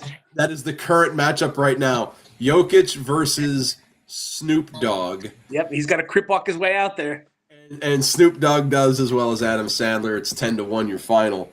Snoop Dogg has some size, so he's like 6'3", 6'4". Yeah, that's what I thought. Like, and he's athletic. Like, he's a big football guy. Yeah. 9. All right, so 9 is a current NBA player. Honestly, if 9 doesn't win this, nobody's beating Jokic. Nobody. Is it Giannis? It's Karl Anthony Towns. Okay. Right now, I mean, Jokic has like 15 games under him. Some of them against Steph Curry, Victor Wembanyama, Michael Jordan. Oh, it's over. Yeah, Jokic is winning this whole thing. Karl Anthony Towns loses 10-6. Wow. Fatigue is starting to show slightly. Prove it. My goodness. And Jokic has been playing with a bad leg. Yeah. Oh, you know what? No, I lied. This my number one has a shot. And honestly, yeah, number one's winning this. It has to. It's Luka Doncic. Oh, yeah. Oh, and this is like best friends going at it. It's game 22. So now Doncic has like almost a clear run to the finals if he wins this. I'm at a loss. Jokic 10, Doncic 6. All right. And it says fatigue is still very manageable. Yeah, this they've turned this fun little activity into now we're both mad at AI. It's ridiculous. It's absolutely mind-blowing. And my number 27, is that 27? Yeah.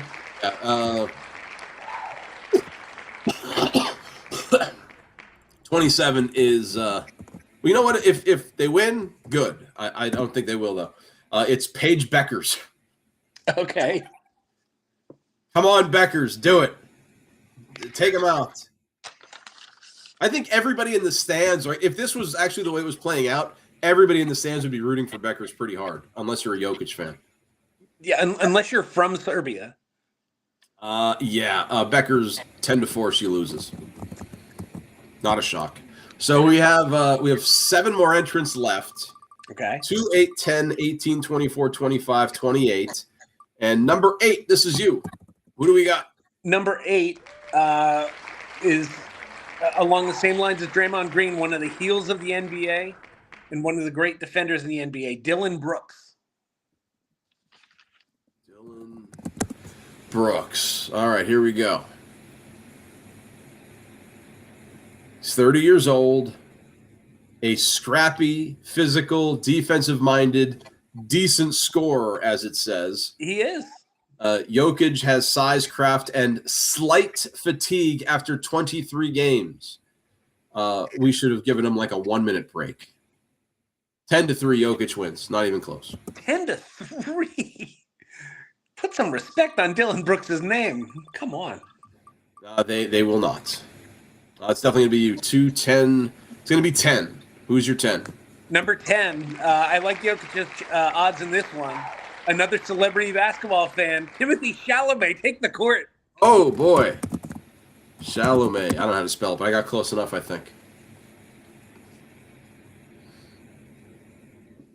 Chalamet, Shalawonk.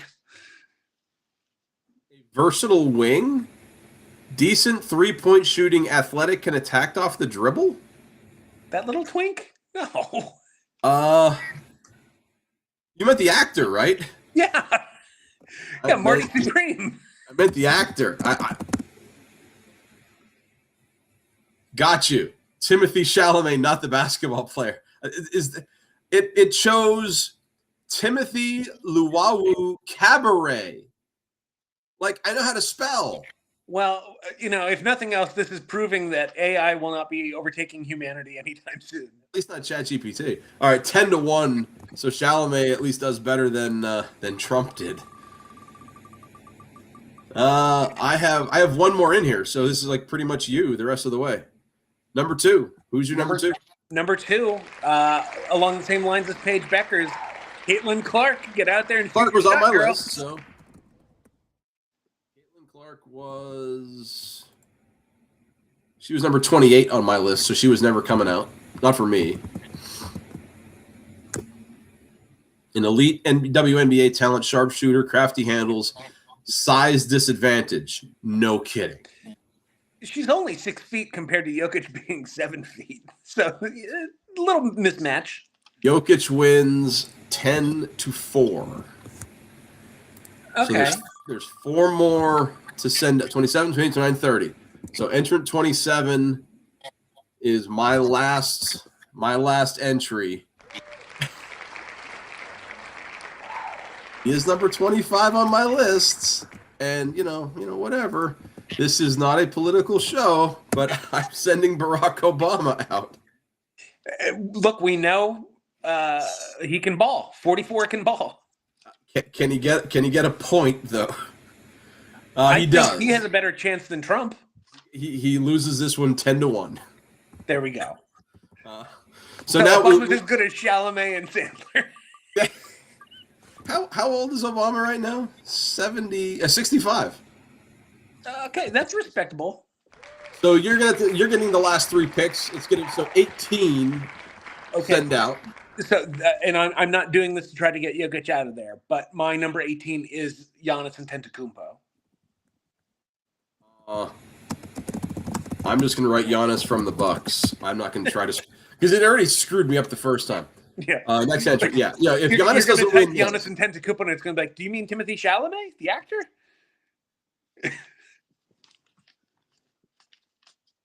4. Jokic beats Giannis after all this. 10-6. Giannis only gets 6. 10-6. Sure. 28. All right. And then it's going to be 24. 28 is number 28 is Bronny. Bronny James. Yeah. Bronny James. This is I predict he gets 3 points. If Bronny beats Jokic, I swear to God I will do nothing, because what can I do? 10-4. Jokic wins. So that's perfect. And I'll just have to show you. You'll have to take my word for it. I believe you. 24 on my list is NBA Commissioner Adam Silver.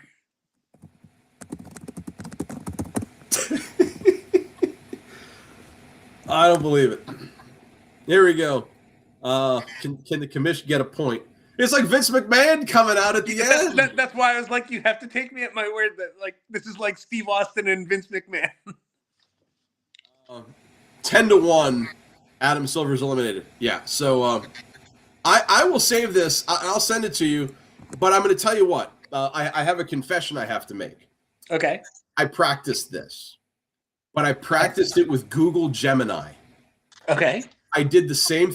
So I took my list of 30, and I said, Jeff, this is what we're going to do. And just because I wanted to see how long it would take and just, how fun it was. And the Gemini event was remarkable. It was exactly what the NBA All-Star Game needs. And do you want to know the people on my list? Yeah. So of all the current NBA, I took Doncic, Anthony Edwards, Jokic, Steph Curry, Wembanyama, Jalen Brunson, Kevin Durant, Rudy Gobert, Karl Anthony Towns, and Donovan Mitchell. The retireds, I took Dirk, Shaq, Carmelo, Michael Jordan, Dwight Howard, Scottie Pippen, Charles Barkley, Kenny Anderson, Chris Paul, and Jason Kidd.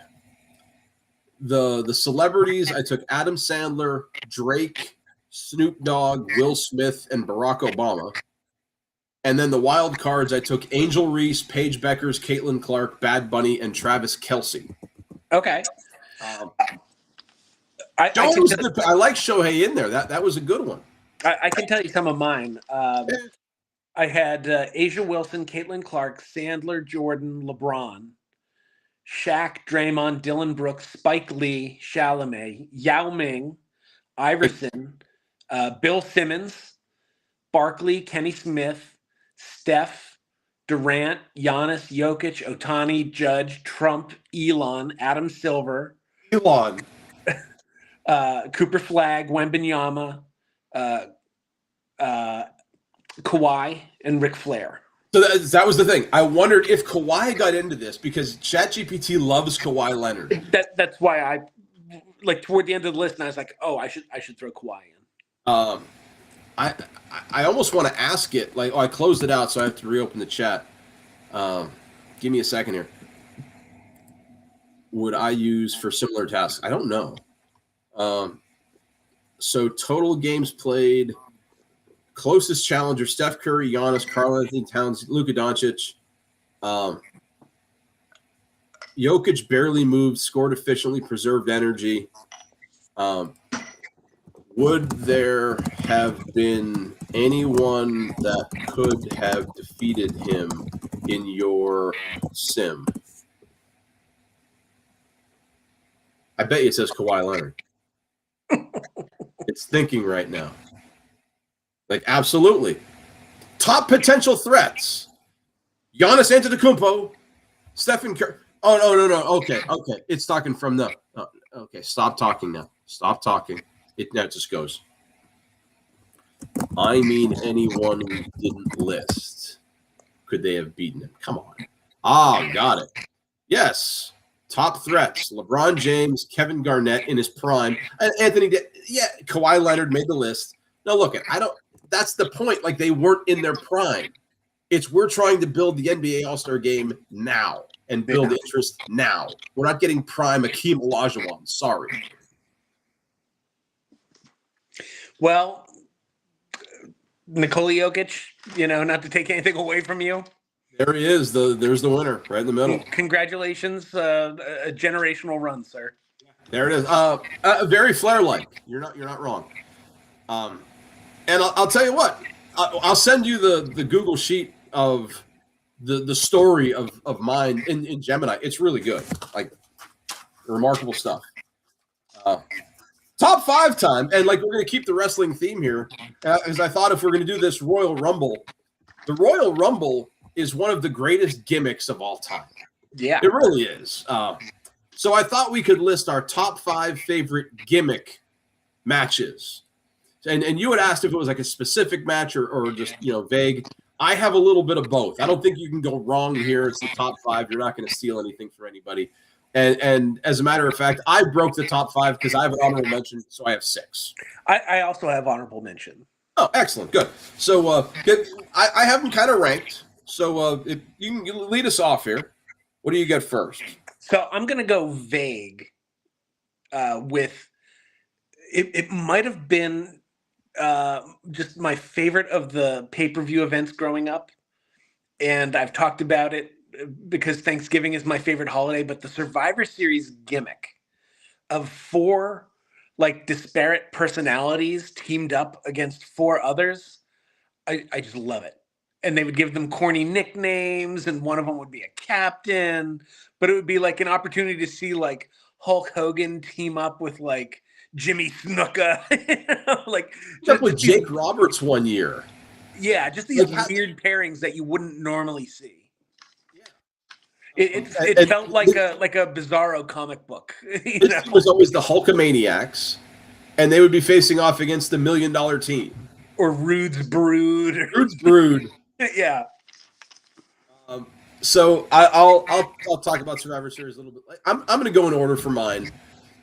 My number one gimmick wasn't even a WWF gimmick at first. It was I think Dusty Rhodes came up with it in the NWA, and it's similar to the Survivor Series because it's a 4-on-4 match, but it's not 4-on-4 at the beginning. It's War Games, where we start out with 2 rings surrounded by a cage, and it starts out 1-on-1, and then after 2 minutes or so, it becomes 2-on-1 based on a coin flip. The heels always win the coin flip. Always. So it's always 2-on-1, heel over babyface, and then till all 8 guys get in the ring, and it's like a battle royal, and it doesn't end until one team quits. Like that was always this thing, like, oh my gosh, these guys are they're gonna go until they can't breathe anymore. I just thought that was a cool gimmick, and putting it in a cage was even better because I think it was like a roof too. Sid Vicious really injured somebody. I want to say Brian Pillman on a botched power bomb because of the roof. So it's not that wasn't cool to see, but the match was cool to see. The steel cage is such a fantastic gimmick, and it features into one of my picks later on in my list. A specific steel cage match. I'm there with you, but that's War Games is my number 1. What's your number 2? My number 2 is, I wasn't sure if it qualifies as a gimmick, but I ultimately decided it did, and it's one that I know that you also love. Was WrestleMania 4 tournament style to decide the champion. So I feel like that's a gimmick because you don't typically get a one-day tournament for the belt. Yeah, that would be a gimmick. Like King of the Ring used to have a one-day thing, but it was like you had to win 2 matches. Like when Steve Austin gave his famous Austin 316 promo, that was at King of the Ring. He had won his semifinal match, and I forget who it was. Like they cut his lip, and he had to go to the hospital mid-event and get stitched up so that he could go and win King of the Ring. As long as the tournament is one day, a full day, I'll say that's a gimmick enough. Because most of those matches are just regular matches. But the tournament itself was always cool. And it was one of those things as a little kid where you buy into professional wrestling just enough that you're like, oh my God, they're going to give someone the title from this. This is really big stuff. Was. And I'll tell you what, Randy Savage winning 4 matches at WrestleMania 4 has to be among the top 3 wrestling feats ever accomplished. Right up there with Ric Flair winning the Royal Rumble at the 3 spot. I don't care if Shawn Michaels won it from the 1 spot. The heck with him. And it might be as much of a heel as we saw Hulk Hogan ever be, cheating on behalf of Savage. With the steel chair. Well, Andre had pulled the ropes out. It was if we're talking about Hogan as a WWF babyface, sometimes being a little bit of a heel, it's that, and it's the Royal Rumble where who was it Sid Vicious that he disqualified?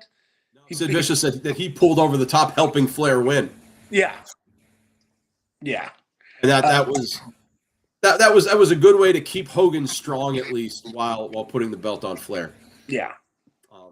So my number 2 goes with your number 1, but it's more specific. There was one year where the Survivor Series had the Ultimate Survivor.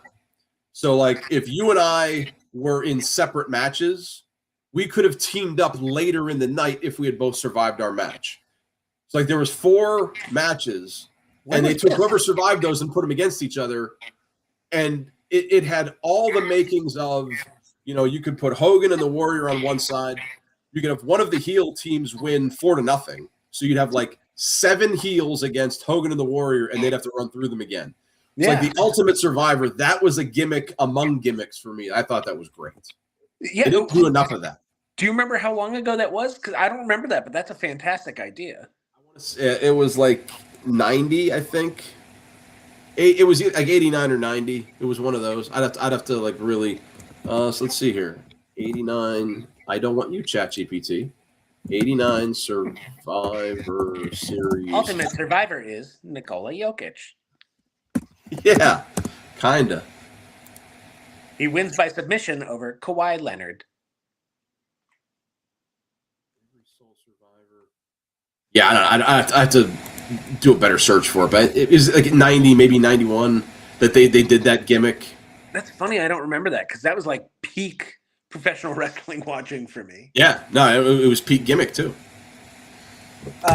You're 3. My next one is going to be, I believe it was WrestleMania 10, the ladder match. Oh, okay. With Razor Ramon and Shawn Michaels. The ladder match, when done well, is where they had the 2 belts. It was like I think it was to decide Intercontinental, maybe. Yep, exactly. Just like the quality of the so a ladder match, when done well, like you said, is just really fun. But it was just a really well executed match. I could never do one of those. Like I delude myself under the pretenses that I could take 2 or 3 bumps and I could be like a referee. Like I could get hit and pretend I was knocked out. I like that kind of modicum of athletic ability back in my prime. My fear of heights would stop me from even attempting that because some of the bumps they take off of that, like these guys are lunatics. Every way that you can utilize a ladder in a wrestling match as a weapon, as something to suplex someone off of, just fantastic stuff. They really did a great job with that one. I want to say it was WrestleMania 10. No, I think you're right, and they've done it. They now have like Money in the Bank. That it's basically a ladder match. They've evolved it. It's kind of an evolution, if you will, of it didn't make my list, but the scaffolding match they had in the NWA where Jim Cornette busted his legs falling. The Legion of Doom threw him off like a 20-foot scaffolding.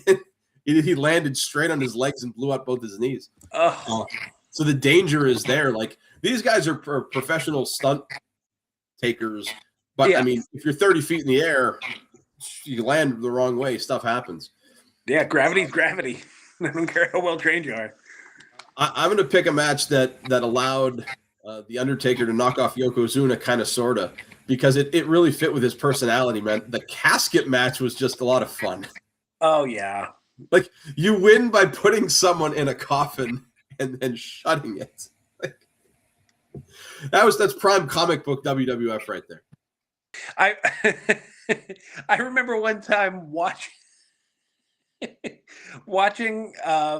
like Saturday morning wrestling, and it was around the time of the Undertaker, and my mom was just like whatever, like vacuuming, and she was like, this is disgusting, like they're talking about the dead and death. And then Paul Bearer came out and she's like, all right, what's this guy's story? I was like, that's Paul Bearer. And she's like, okay, that's pretty funny actually. It's so happy. Like once you see like the tone that they're aiming for, you're like, okay, no, this is funny.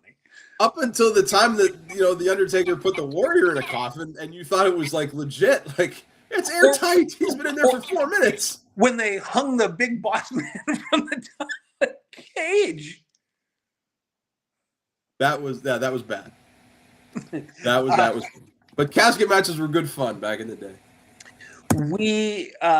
We've referenced it already, but my love of Ric Flair should not surprise anyone. That the Royal Rumble, where Flair makes his way through, from beginning to end, that specific one. Yeah, was that 92? Yeah, I think so, or at least thereabouts. The Royal Rumble as a gimmick itself was just. But that one in particular, just because like it felt like worlds colliding for Flair to go from WCW, and now he's in WWF, and he's going against like the biggest names. All you have to do is throw somebody over the top rope. You don't have to pin them. They don't have to quit. Yeah. So you can get a guy like Hulk Hogan or The Undertaker or Shawn Michaels or Steve Austin or The Rock or whoever, and they just got thrown over the top. They didn't lose. They just they got eliminated. And the best always was when someone would like hold onto the rope and flip themselves back in. Yeah. What's the guy's name? He plays the trombone. He was part of the three group, the New Day. I want to say Xavier Woods, so I will. Xavier Woods always used to, or no, it was Kofi Kingston. He would get eliminated, and he would find new ways to not have his feet touch the floor. He would walk on his hands. He would walk on his hands over to like the Spanish announce table, when he would jump back into the ring. Wow. That was the greatest use of semantics, where your feet have to touch the floor. Well, his feet didn't. Yeah. Only his hands. And the year, I think it was an accident. It was like a botched ending between Lex Luger and Bret Hart, where they both hit the ground at the same time. That wasn't supposed to happen, but like it couldn't have happened any better. That was a great Royal Rumble. Yeah. Yeah. Royal Rumble was always my second favorite, because like WrestleMania and SummerSlam were just like really matches. Like, you get the big matches. Yeah. It was the gimmick of it wasn't quite a battle royale. It was a little different. The timer made it cool. I still think it's cool. Yeah. So like my number 4 is, going off of War Games. Any kind of match where like the two people hated each other enough that they had to be confined in a cage, like either a steel cage or the evoluted Hell in a Cell, or like their elimination chamber. Anything where like they confine the wrestlers, where like the outsiders can't get in, and like you're gonna fight until somebody loses. And it was always the blue cage for me, like the one at WrestleMania 2. Yeah. The one that Hogan suplexed the Big Boss Man off of. That was always one that I thought was like a ladder. You could climb it very easily. WCW and NWA always used to have like the steel fence. I'm like, how are these guys climbing that with their big boots? I can barely climb that with my sneakers. Even like, I remember if they would have a steel cage match on Saturday night main event, and they would like as like Vince McMahon or whoever was talking, and they would show them assembling it. Yeah. And you'd be like, oh, big stuff's happening. This is sweet. Yeah, so the steel cage, as far as gimmicks go, it's as old as time, but it still works today. So for my last one, I'm going to go in general with the idea of the career match. Okay, I like that. And 2 in particular, because I wrote down that it was WrestleMania 7 when it was Warrior and Savage. And then Savage was too old to go. And they're like, they wanted him as an announcer. And then that's also the one that led him back to Miss Elizabeth, if I remember right. There was not a dry eye in the house. And then obviously the Shawn Michaels, and it's been memed and gifted to death with him. I love you. Yeah, to Ric Flair. And then Flair goes and wrestles 12 more matches. Yeah, like Flair's like the wrestling version of the Who, where they have like a retirement tour, and then it's 20 years later, and they're still out there, playing Bob O'Reilly. Yeah. So the career match, I'll let's tweak that. We said it's the loser leaves town match, because back when wrestling was a territorial thing, that's how guys got out. Like, yeah, loser leaves town. I'm like, fine, I'm just going to go to another territory. Nobody here knows that, and that was a great gimmick to keep, the stories going. And I don't remember too many others outside of those 2 that you mentioned. You're right about loser leaves town is like so evocative of a different time. Like it makes wrestling, like it goes back to like the carnival roots of like, oh well, I'll just go to the next town over and fool these rubes. There you what a rube.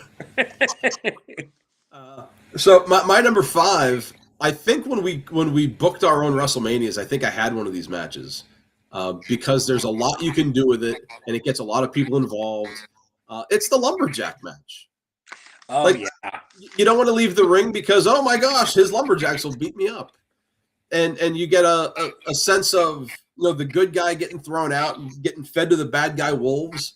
And it's just another thing for him to overcome. I don't think we see that a lot anymore. We should. Yeah. And I'm trying to remember any specific lumberjack matches. And you're right. It's very like NWA specific. Or I would see those a lot when we'd come home from school, and ESPN used to run like USWA. Oh, right. And like Undertaker was there with Paulie Dangerously, except it was Mark Callis and Dan Spivey as the Twin Towers. I saw a lot of lumberjack matches there for whatever reason. At least that I remember. Should we go through our honorable mentions? Yeah, I have one, and it's any time that you have a match where the falls count anywhere. Oh, yeah. Because what happens is invariably the fight goes out into the stands, and you have to do some actual shoot fighting a little bit. Like, I've got to hit you, and you've got to hit me because we're 2 inches away from John Q. Fan here, and that was our way of keeping kayfabe alive. I could put you down and right in front of this guy. It's 1, 2, 3, and it counts. Like, that was neat to me. And it's another one. I guess now that we understand what wrestling is, entertainment-wise, you don't see a lot of that because you don't want to get too close to the fans because a rogue boot here and there kicks little Susie in the face and you're getting sued. Yeah. Was cool to me. So I had 2 honorable mentions, and one kind of piggybacks off of you mentioned WrestleMania 2, the Hogan King Kong Bundy steel cage, where that was the top event.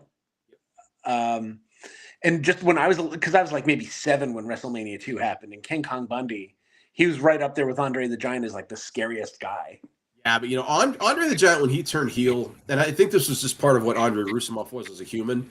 His facial expressions, like, he was just big, but his facial expressions didn't look like he was going to eat you as a child.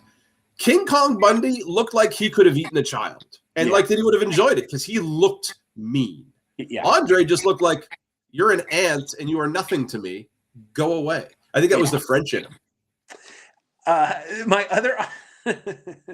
My other honorable mention is more on the campy side. Do you remember when Rick Martel was the model and he had that spray bottle? The blindfold match? The blindfold match with Jake Roberts. Because I remember in the lead up, I was like, how are they going to do this? Well, you obviously know that those blindfolds were see-through. They had to be. Yeah, obviously. But as a kid, I was like, wait a second. The sheer acting ability of Jake Roberts and Rick Martel off the and you know what? They were probably laughing their collective asses off in the back during the match. Yeah. Like the guys in the back are like, look at this ridiculousness. I can't believe we're doing this. I can't believe we're getting – and Roberts was probably like, I can't believe I'm getting paid to do this. And this is a man who his normal trade was just throwing a snake at someone. Bringing a reptile and like – did you ever hear the story about how when the snake bit Randy Savage?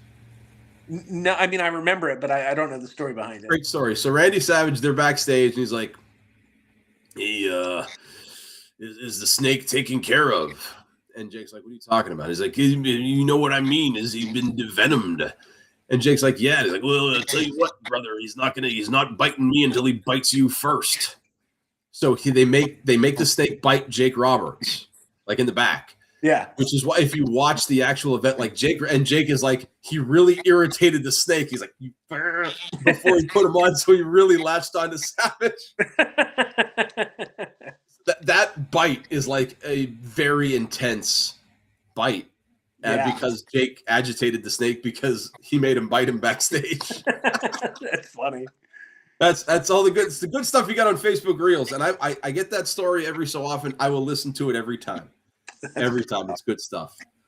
All right, here we go. That's a good top 5 segment, man, I think. Yeah, I agree. Mr. Smarty Pants time. I've got 2 questions and a really bad list for you. Okay. Sticking with the world of professional wrestling and sticking with the Royal Rumble, can you tell me who won the very first Royal Rumble and who was the last person they eliminated? Was it Big John Studd? Second one. What was the first? Was it 88? I don't know. I'll first Royal Rumble ever. I'll give you that. It took place January 24th, 1988 in Hamilton, Ontario, Canada. My only other guess, for some reason, I was thinking it might have been Hacksaw. It was indeed the former Atlanta Falcon guard, Hacksaw Jim Duggan. Yeah, I remembered for whatever reason, like I don't know why I thought Big John Studd won the first one, but I remember that they were the 2 early names that I remember. So John Studd won the very first 30-man over the top Royal Rumble. The one that Hacksaw won was only 20. Okay. You know the last person he knocked out? That I don't know. I would just be naming names. He later became the African Dream. Hakeem. Knocked out the one-man gang. Oh, yeah, one-man gang at that time. And it was this is another thing I see on Facebook Reels from time to time.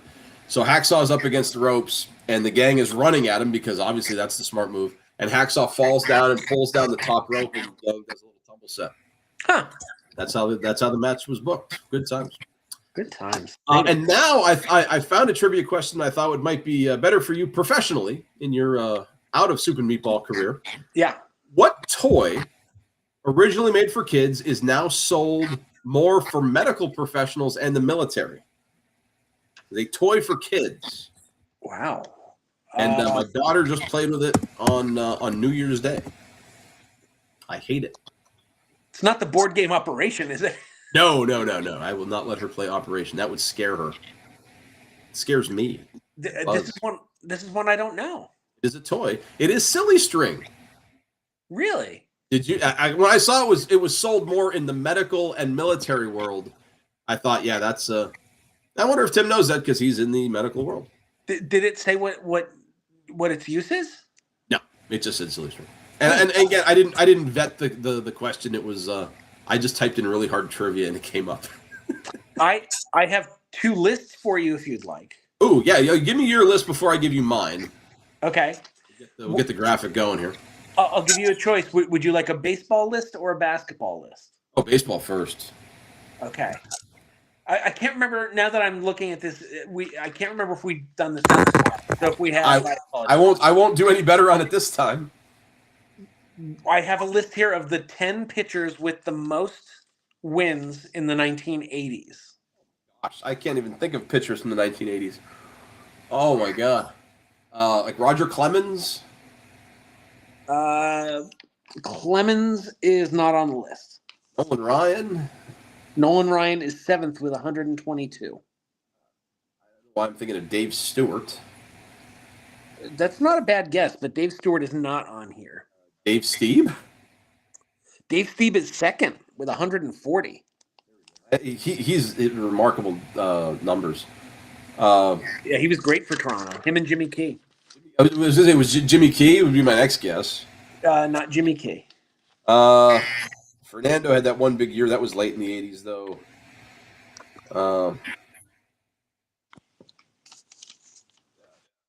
Mid-80s, but maybe he had a good second half. Dwight Gooden? Not Dwight Gooden. Rick Russell? Rick Russell's not a bad guess. All-star guy, but not on the list. I'm trying to think of guys who are in RBI baseball. Well, I'll tell you this. Fernando is on the list. He's 5th. Oh, is he? Okay, good for him. Yeah, because his breakout year was 81 when they won the title. Okay, that's fair. How many did I get? Did I get 4? You got Dave Stieb, Fernando, and Nolan Ryan.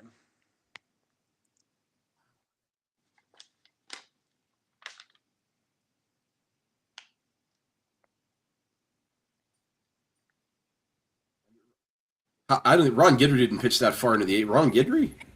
No, Ron Guidry. Yeah, I'm out. Okay, number Who do I one. got? Number 1 is Jack Morris with 162. Then Steve was 2nd. Bob Welch was 3rd with 137. 4th was Charlie Huff with 128. Then Fernando. Bert Blyleven with 123 was 6th. Nolan Ryan was 7th. Jim Clancy was 8th. Come on, if I pull out Jim Clancy, you know I'm cheating then. Frank Viola was 9th. Okay, he would have been in RBI baseball. Yeah, Cy Young winner for the Twins in '88. Then took a lot of money from the Mets. And Rick Sutcliffe, another Cy Young winner. Oh, Sutcliffe, there we go, the Cubs. Yeah. Good. Okay. That's good. I'm going to give you your list, and you give me the last one. Okay. Because my list is remember the last list that I had you do? I gave you nicknames, and you told me the players that went along with it. Yeah, Tom Brady had that ridiculous nickname. Yeah, we're going to do that again. Oh, good. Because some of these are they're pretty interesting. Okay. So are you ready? Number 1, the High Ayatollah of Slamola. Is that the Iron Sheik? These are all professional athletes in one of the big four. Are you trying to tell me the Iron Sheik is not a professional athlete? Not in the big four, no. Okay. Baseball, basketball, football, hockey. The High Ayatollah of oh boy, I don't know. I know you don't know, but give me a guess. These are great. I mean, based on it has to be someone like Middle Eastern, I'm assuming.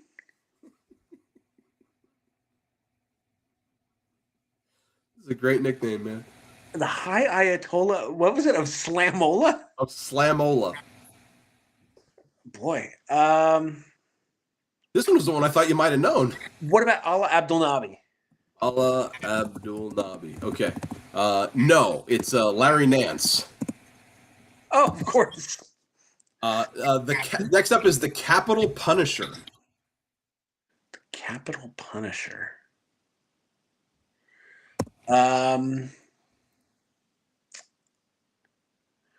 What about like someone like Charles Mann of the? What about Frank Howard?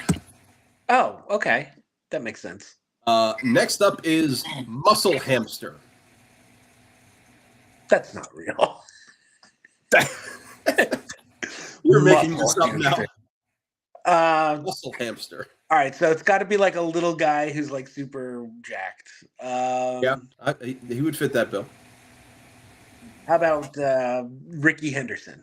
Doug Martin, former running back. Okay. This one's actually kind of cool. I like this nickname. The Paradox. The Paradox.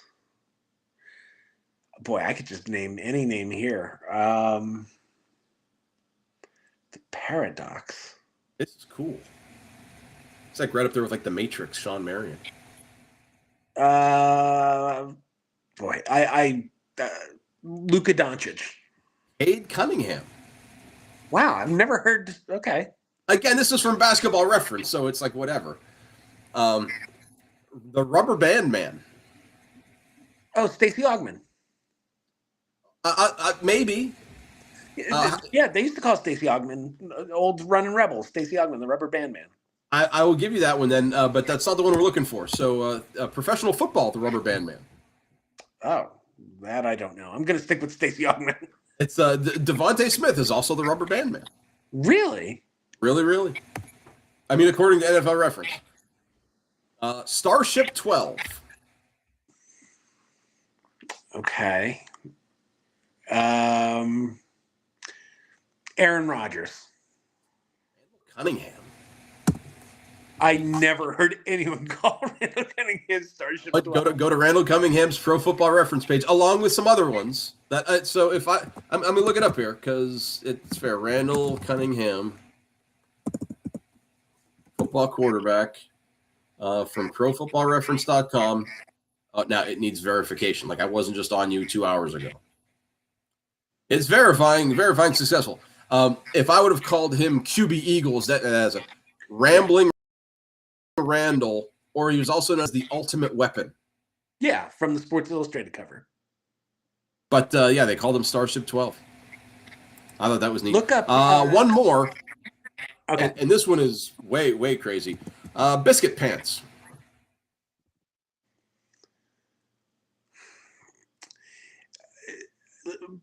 I'm thinking that's got to be like a lineman. I'm gonna say Vince Wilfork. I'm just trying to think about Vince Wilfork would be a great nickname for Biscuit Pants, but Biscuit Pants was also known as the Iron Horse. Lou Gehrig, really? Lou Gehrig was Biscuit Pants. Yeah. All right. Maybe it was a clubhouse thing, but I can't promise you no more nicknames going forward because this is fun. Yeah, and educational. Yeah. Aside from like old timey 1800 baseball names, Biscuit Pants. There it is. All right. You had a basketball list for me. Let's embarrass ourselves as we close out. Okay. We referenced the NBA All-Star game. Nikola Jokic became the 6th player not drafted in the first round to have been selected to 8 or more All-Star games. Can you name the other 5? I'm gonna watch luge or bobsled. Yeah, that's fitting because you're about to luge this question. Oh my gosh! So non-first rounders to make the All-Star team. At least 8 times. Yeah, I mean when I was big into following basketball, I probably could have named them. I can't even think of for some reason was Dirk Nowitzki a second round draft pick? No, he was like pick 5. Yeah, he was picked early by the Bucks. Yeah. You're gonna tell me a name and I'll be like, oh yeah, I remember that now. But all of them, every single Steve Nash, was he a second rounder for some reason? That's not a bad guess, but no, he was a mid-first rounder out of Santa Clara. I think it has to be a European style guy or a non, you know what I mean, non-American. None of these are European. Really? Okay. Oh. And I can tell you they all played in the 60s, 70s, and 80s. Oh, yeah, I got nothing. Okay. I will take the noodle head all day. That guy to me. They are Bill Sharman of the Celtics. No chance of that. George Gervin. Wouldn't have got that. Moses Malone. No. Alex English. No. And Hal Greer. No, yeah, see, none of them would be the ones I was thinking of. So what was the question again? Non-first rounders to make the All-Star team that year? No, non-first rounders to make at least 8 All-Star games. Oh, to make 8 All-Star games. That's impressive. Yeah, because if you make 8 All-Star games, you're basically a Hall of Famer. That's a small list. Yep, Jokic is the 6th. Good times, and he's also the ultimate Royal Rumble winner, knocking off such powerhouses as Bad Bunny and Donald Trump. Donald Trump and Chalamet. Don't forget Chalamet. Both Chalamets he beat. Yeah. Or Timothy Yamula or whatever that ChatGPT thought I meant. It's like you can't possibly want this guy. Jokic is now Marty Supreme. Take that, Chalamet. Good times, man. Yeah. What do you got going the rest of the day? You gonna watch some bobsled?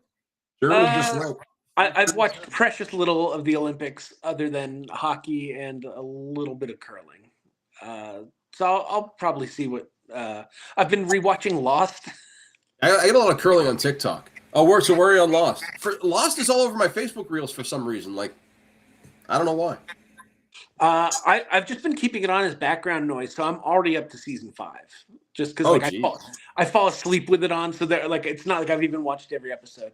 Saeed kills a lot of people. He does. He's a bad dude. Yeah, and he's he's breakdance fights and snaps people's necks with his legs. We should have a Royal Rumble of characters from Lost. Yeah, I'd like to see Saeed and Mr. Echo face off. So I mean, if they were in the middle, fatigue would be a thing. Echo was big. Wow, I forgot about him. Does he get to use his Jesus stick, the stick with all the scripture on it? No, there's too many referees. That's fair. Speaking of which, you know what? So last year around this time, we had John Trosky come on, talk to us a little about wrestling. He was the official, the wrestling, the ref in the movie The Wrestler with Randy the Ram. Have you seen that movie? Yeah, with Mickey Rourke. Yeah, he trained Mickey Rourke, but he was putting some stuff up. He just posting stuff on Facebook, and one of the final parts of the match, the Ayatollah picks up the flag and cracks Randy the Ram with it, or he's choking him with it. And I'm thinking, man, where's the referee in this whole thing? John is the referee in that final match, and he got shoved. And apparently he got shoved out of the ring so that, Randy the Ram could then take the flag and break it. No, it was great. It's a good movie. It's a sad movie when the very opening scene was all these old guys at this VFW where they get 3 autographs and they're just kind of sitting there. I've been on the other end of that table at conventions and, trade shows, just waiting for somebody to come over and say hi. It's kind of it's a bummer to watch and think a lot of these guys are doing that now. Yeah. And maybe that's what I'll be doing later. Maybe I'll watch The Wrestler. I don't know if that's on. I got work I got to do. Although Jen's thinking, delay or snow day. I don't know what kind of snow we have right now. We're not getting any here, but they're saying we might get 6 to 8. We're getting anywhere between 1 and 1,000. Well, at least they narrowed it down. They did. So I don't know if I have to, shovel or get out Spaceballs the flamethrower. But either way, that's probably what I will go do and go check out. I'm hungry too. So 2 meatballs I got from Mario's for breakfast. They are coming. There you go. More like lunch. It's 12:19. My goodness, where's the time gone? 4 years ago at this time, it was 222-2022. How about that? That's where we are for content right now. I'm going to hit the end stream button for Soup. I'm Meatballs. See you next time. Hopefully not in 2 weeks.